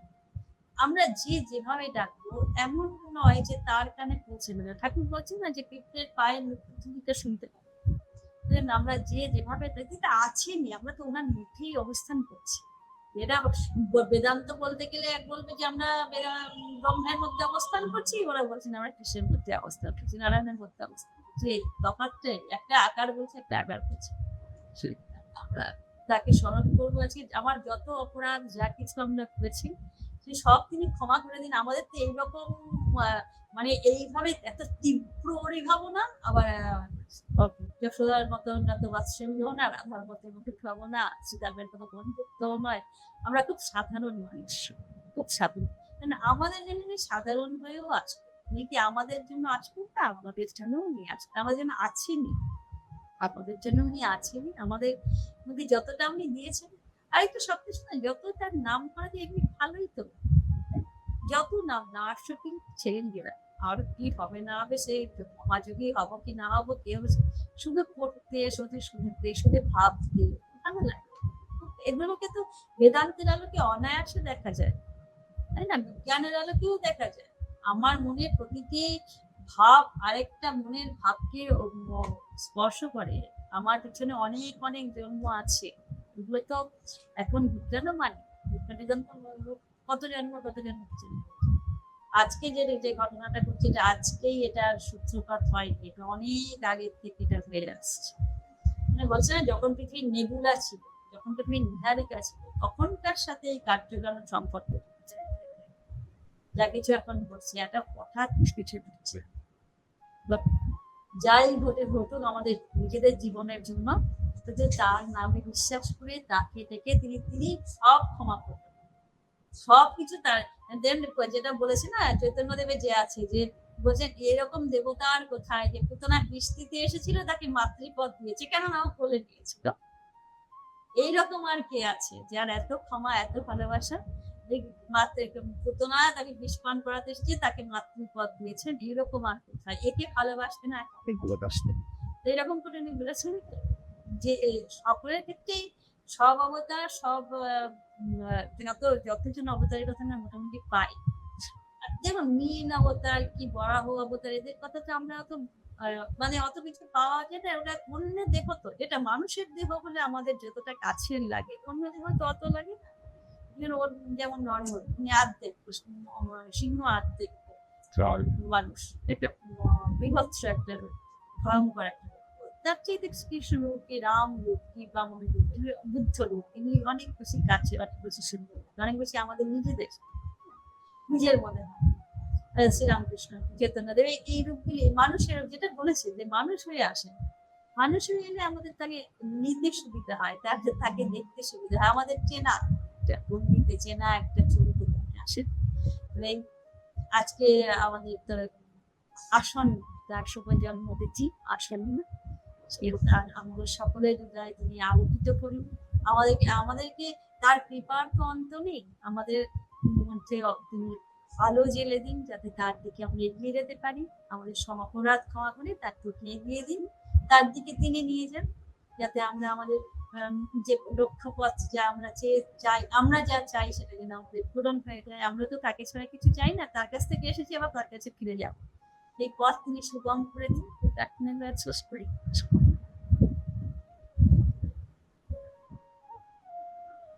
একজন দাদা ভাই প্রশ্ন করেছেন, পড়েছেন আপনি? লিখেছেন, প্রণাম মাতাজি, তিনি তো সকলের ইচ্ছা বা সাধনা পূরণ করেছিলেন, যদুবংশ ধ্বংসের জন্য কোন ইচ্ছা বা কারণ বিদ্যমান ছিল? ও, যদুবংশ ধ্বংসের কারণ আছে তো, যদুবংশ ধ্বংসের একটা কারণ আছে। হ্যাঁ, এটা তো ভালো, ইয়েতে মহাভারতে আছে তো। যদুবংশ মানে দেখবেন কুরুক্ষেত্রে যখন যুদ্ধটা হয়েছিল না, যদুবংশীয় বীরেদের মধ্যে শুধু দুজন ছিলেন, কৃতবর্মা আর সাত্যকী। এরা ছাড়া কিন্তু কেউ যোগদান করেনি। শ্রীকৃষ্ণ নিজে, কৃতবর্মা, সাত্যকী, এছাড়া কোনো যদুবংশে শ্রীকৃষ্ণের এত ছেলেরা ছিল, প্রদ্যুম্ন, শাম্ব, প্রধান প্রধান যারা বজ্র, অনিরুদ্ধ, পৌত্র, এরা কি কেউ এসেছে? কেউ আসেনি। কেননা ওদের এই দুটো সাথে সম্পর্ক ছিল, যেমন পাণ্ডবদের সাথে সম্পর্ক ছিল তেমন ওদের সাথেও ছিল, ধৃতরাষ্ট্রের সাথে। শাম্ব শ্বশুর মশাই তো করতেন। তো এই যে ওরা আসেনি, যদুবংশীয়রা কুরুক্ষেত্রে যোগদান করলো না। কুরুক্ষেত্রে এলে কিন্তু ওদের মধ্যে হয়তো অনেকে মারা যেত বা কিছু একটু সংখ্যা কমছে, কিন্তু কেউ তো ওখানে আসেননি। তো শ্রীকৃষ্ণ চিন্তা করছিলেন যে যদুবংশটা এমন একটা আরো রকম উদ্ধত হয়ে উঠেছিল, এটাও আছে যে শ্রীকৃষ্ণের নিয়ন্ত্রণের বাইরে চলে যাচ্ছে। যারা শাম্ভর কথা করেছেন আর পাবেন, শাম্ভকে শ্রীকৃষ্ণ অভিশাপ দিয়েছিলেন না, তোমার কুষ্ঠরোগ বোধ। তো এই ওরা ওনার মানে শ্রীকৃষ্ণের মতন পিতা, কৃষ্ণ যে রাজ্যে রক্ষা করছেন, সেখানেও কিন্তু ওর অন্যরা ছিল যারা আর দুর্ধর্ষ বীরদর্শ। শ্রীকৃষ্ণের পুত্ররা কি সাধারণ নাকি? দুর্ধর্ষ সব বীরেরা, তারা তাদের মানে ওদেরকে পরাজিত করতে পারে এইরকম না তখনকার কেউ ছিল। সেজন্য শ্রীকৃষ্ণ স্থির করেছিলেন যে এদের এমন কিছু করতে হবে। ওটা ওখানে আছে, মহাভারতে আছে, ভাগবতেও আছে। ভাগবতেও একাদশ স্কন্ধে উত্তম গীতা শুরু হওয়ার আগে। তো উনি ভাবছিলেন যে এই বংশকে তো শেষ করার জন্য অন্য কেউ তো করতে পারবেন, তাহলে এদের একটা গৃহযুদ্ধ করাতে, নিজেরা নিজেদের মারবে। নিজেরা নিজেদেরকে না মারলে ওরা মানে ওর প্রদ্যুম্ন সাম্য যদি যুদ্ধ করে তাহলে হয়তো একজন যুদ্ধ, অন্য কেউ এদেরকে মারতে হবে। এইরকম উনি বলেছিলেন যে যদুবংশীরা গৃহযুদ্ধ করে মারা যায়, যেমন ওনার ইচ্ছা ছিল, তার মানে ভেবেছিলেন। তারপরে কুরুক্ষেত্র যুদ্ধ যখন শেষ হয়ে গেল না, তখন গান্ধারী অভিশাপ দিলেন কৃষ্ণকে, যে শ্রীকৃষ্ণকে গান্ধারী অভিশাপ দিয়েছেন তোমার যদুবংশ ধ্বংস। যেমন তুমি ধ্বংস করেছো কুরুবংশ, যেমন তোমার যদুবংশ ধ্বংস। তখন উনি বলেছিলেন শ্রীকৃষ্ণ উত্তরে যে আমি এটাই চাইছিলাম, আমি যা চাইছিলাম আপনি সেইটাই আমাকে শাপ দিয়েছেন। যেটা শাপ হলো না, বর হলো, আমি এটাই চাইছিলাম। তো ওখানে বলেছে শ্রীকৃষ্ণ ইচ্ছা করলে গান্ধারীর ওই যে অভিশাপ বাক্যটা ওটাকে উনি নিষ্ফল করতে পারতেন, কিন্তু করেননি এই কারণে যে এরা এত উদ্দণ্ড হয়ে উঠেছিল বংশটা, এদেরকে উনি ছড়াতেই চাইছিলেন, এরা চলে যায়, এত উদ্দণ্ড হয়ে উঠেছে। শুধুমাত্র বজ্র বেঁচেছে, বাকি সবাই ওই মুসল পর্বে। ওটা তো একটা অলৌকিক ভাবেই তো হয়েছিল যে মুসলটাকে ঘষে দিল, মনে একটা ঋষি অভিশাপ দিলেন বজ্রকে যে তোমার পেট, মানে কতটা দুষ্টু হয়ে গেছে না, যে গন্ধর্ব পেটে অসুর হয়েছিল না, যেটা ওই বলছিলাম, প্রত্যেক গন্ধর্বেরই গল্প একটু ওরা কিছু করেছে তো ঋষির অভিশাপ দিলেন যে তুমি যাও অসুর দেহ ধারণ করো, সে আবার এত বছর অপেক্ষা করে শ্রীকৃষ্ণের হাতে মরে সে আবার পুত্র দেহ তুলে। এরাও তো ঠিক তাই করেছিল। ওরা যখন প্রভাবশালী ওরা গেলেন বনভোজনে সব যদুবংশীয় বীরেরা, তখন বজ্রর পেটের মধ্যে একটা মুসলকে বেঁধে দিল, বেঁধে ঋষিদেরকে জিজ্ঞেস করছে বলুন তো কয় মাসের গল্প। ওরা কি উপহাসের পাত্র না, মানে এই পর্যায়ে নেমে এসেছিল। তখন উনি ওই ঋষিরা অভিশাপ দিয়েছিলেন তো যে ওর গর্ভে একটা মুসল জন্মাবে, সেই মুসলেই তোমাদের সব বংশ নাশ হবে। এটাও দুটো অভিশাপ ছিল, গান্ধারীর একটা, এইটা। তারপর সত্যি সত্যি বজ্রের পেটে মুসল হলো, সেই মুসলটা ঘষে ঘষে ঘষে ঘষে একদম ঘষে ঘষে নষ্ট করেছিল, তাই কোথাও কিছু না থাকে। সেই মুসলের ফেনা গিয়ে পড়েছিল সাগরের দিন। তারপরে আবার যখন বনভোজনে একবার গেল, ওখানে কি প্রভাস দিতে, সেইখানে কি তর্কাতর্কি শুরু হলো, এই সাত্যকীতে আর কাকে, সাত্বিকের সঙ্গে শুরু হয়েছে তর্কাতর্কি শুরু হতে। ওই নল খাগড়াটা তুলে আঘাত করতে গেল, যেই নল খাগড়াটা হাতে তুললো ওটা একদম মুসলের আঘাত। তখন সবাই মিলে পরস্পরকে মানে মুসল দিয়ে মেরেছিল না, সবাই মুসল পর্ব মিলিয়েতে আছে এটা মহাভারত, এটার নামই মুসল পর্ব। মুসলটাকে দিয়ে সবাই শ্রীকৃষ্ণ এই মানে শুধু ওনার বংশে জন্মেছে বলেই আসলে প্রবৃত্তি গুলোকে উনি ক্ষমা করে দেবেন, ওদের কিছু বলবেন না তা নয়। ওদেরকেও একই যা পরিণাম এদের হয়েছে কুরুক্ষেত্রের যুদ্ধের সময়, যত রাজাদের যা পরিণাম, যত ক্ষত্রিয় রাজাদের যা পরিণাম হয়েছে, বংশেও একই ওনার ইচ্ছাতেই হয়েছে। বাচ্চা ছিল বলেই তো করেছে। শুধু বজ্র বেঁচেছিল, বজ্র না, বজ্রই তো নাম ছিল যে ওনার পৌত্র অনিরুদ্ধের পুত্র প্রদ্যুম্ন, কদ্যুম্ন ছিল অনিরুদ্ধ, তার ছেলে যে বজ্র সে বেঁচে ছিল, তাকে নিয়ে এসে হস্তিনাপুরে পরীক্ষিত রাজা মানে ইন্দ্রপ্রস্থে চলে যাচ্ছে, এখানে চলে এসেছিল, দ্বারকায় কিনছিল, দ্বারকা সমুদ্র গ্রাস করবে তারপরে এইখানে চলে এলো হস্তিনাপুরে পরীক্ষিত আর ইন্দ্রপ্রস্থে বলছে এটা ভেঙে গেছে। আচ্ছা, ভাস্বতী দি হ্যান্ড রেজ করেছেন, আপনি একটু কিছু জিজ্ঞেস করবেন? হ্যাঁ হ্যাঁ মাতাজি, ওই যে এইখানেও একটি ছোট উপাখ্যান আছে না যে মুসলের একটা টুকরো সেই সমুদ্রে পড়েছিল, একটি মাছ খেয়ে নিয়েছিল, সেই মাছটা ধরা পড়া, কৃষ্ণ, হ্যাঁ ওই কৃষ্ণ যে যখন তীর মেরেছিল সেই তীরের অংশটাই ছিল। এটা নিয়ে আরো একটা গল্প আছে যে ও যে মেরেছিল সে অঙ্গদ বলে, অঙ্গদ, হ্যাঁ হ্যাঁ অঙ্গদ ছিল এটা। অঙ্গদ আগে বলেছিল, বালির ছেলে ছিল অঙ্গদ, সে বলেছিল যে আমি পিতৃহত্যার প্রতিশোধ নেব, এইটা প্রতিশোধ নেব, মানে ও ঠিক ভাবেনি, ওর অঙ্গদের মনে হতো যে আমি প্রতিশোধটা নিলাম না, আমার বাবাকে যে হত্যা করলো আমি সবসময় তারই সঙ্গে থাকলাম, তো অঙ্গদ তো রামের প্রধান একজন সেনাপতি, তার সেটাই থাকলাম, প্রতিশোধটা নিলাম না, তখন রামই বলেছে মানে নিলাম না, মানে রাম এত ভালো পেয়েছে তো রামকে, আমি তোকে যুবরাজ করে দিয়েছি, তো এত ভালো দেখেছি মারার কথা তো মনেই হয়নি, এবার রামই বলেছে এই জন্মে করো না, এই জন্মে তো তুমি আমার কাছে আছো, এই জন্মে প্রভু বলে নিয়েছিল, তো এই জন্মে তো তুমি আমার কাছেই আছো, এই জন্মে পর জন্মে রামই বলেছিল, ও করে কিছু করে। আচ্ছা আচ্ছা আচ্ছা, এটা জানতাম। আমি ওই ইচ্ছাগুলো পূরণ, যার যা মনে উঠেছিল কৃষ্ণ অবতার সব পূরণ করে না, খুব ভালো লাগে। ঠিক শত্রুভাব ছিল না কিন্তু জরা, ও এখন অনেকে আবার বলে জরা মানে পার্থক্য, সেটা একটা রূপক যে জরা ব্যাধ করেছে, কিন্তু এটা গল্পটা আছে যে জরা মানে অঙ্গ দেশি ওটা করেছে, অঙ্গ ব্যাধ হয়ে এসে তার মানে রাম দেখুন কি নারায়ণ ভগবানের চরিত্র কিরকম না, রাম যে রাম চরিত্রটা আরো একটা অপূর্ব সুন্দর লাগে না, মানে কিন্তু ভেবেছে মনে যে আমি তো কিছু করলাম না, বাবাকে যে মেরে ফেললো তার সঙ্গে সঙ্গে আমি ঘুরে বেড়ালাম, বাবাকে লুকিয়ে মারলো, তার সঙ্গে আপনি নিজে বললেন যে ঠিক আছে তুমি এই জন্মে করো না, তুমি আমাকে মেরো। আচ্ছা, তো মানে কি একটা বলে না সাধু সাধু পদে পদে, যত বেশি এগুলো করা যায়, এমন জিনিস 1000 বার করো, 1000 বার শোনো, 1000 বার দেখো, আজকাল তো দেখাও যায়, কিন্তু তারপরেও ভালো লাগে ভগবানের নাম। মা খুব সুন্দর লাগলো মা, আর যতবার আসেন ততবার এত সুন্দর সুন্দর, খুব ভালো লাগলো। সেদিনকে বৈষ্ণব পদাবলী ইয়েও শুনলাম,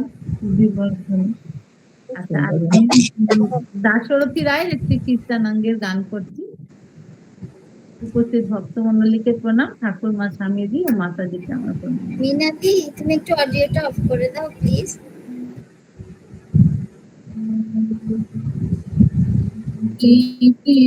বৃন্দাবনে বাস রে যে বৃন্দাবনে বাস, যদি কর কমলাপতি ওহে ভক্তি প্রিয় আমার, ভক্তি হবে রাধা সতী, দিদি বৃন্দাবনে বাস রে দি বৃন্দাবনে বাস।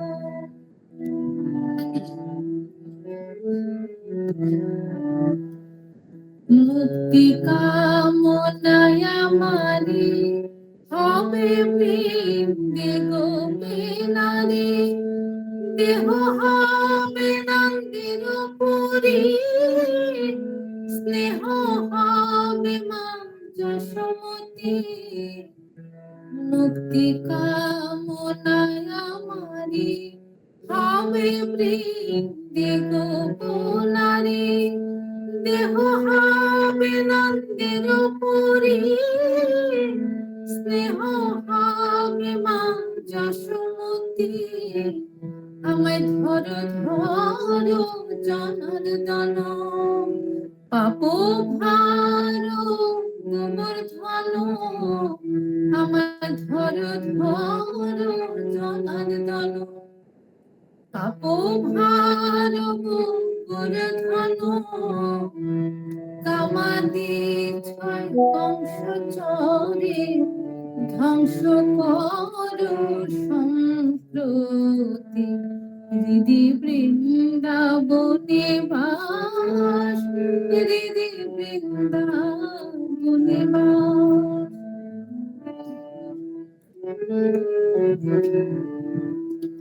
বাজায় কৃপা বাঁশরি, মূল ধেনু রে বশ করি। তিষ্ঠরে দিকষ্ঠে পুরা, ইষ্ট এই মিনতি। প্রেমের রূপ যমুনা ফুলে, আশা বংশী বট মূলে। সদা সভেবে সদয়, ভাবে সতত করো বসতি। যদি বলো রাখাল প্রেমে, বন্দি থাকি ব্রজধামে। যদি বলো রাখাল প্রেমে, বন্দি থাকি ব্রজধামে। কেন হীন রাখাল তোমার, দাস হবে দাশরথী।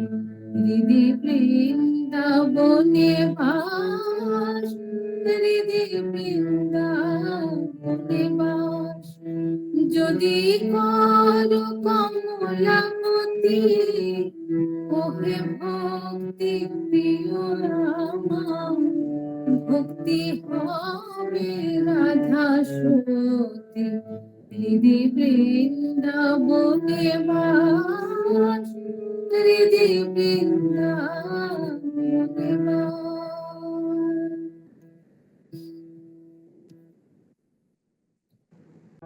ॐ शान्ति शान्ति शान्तिः।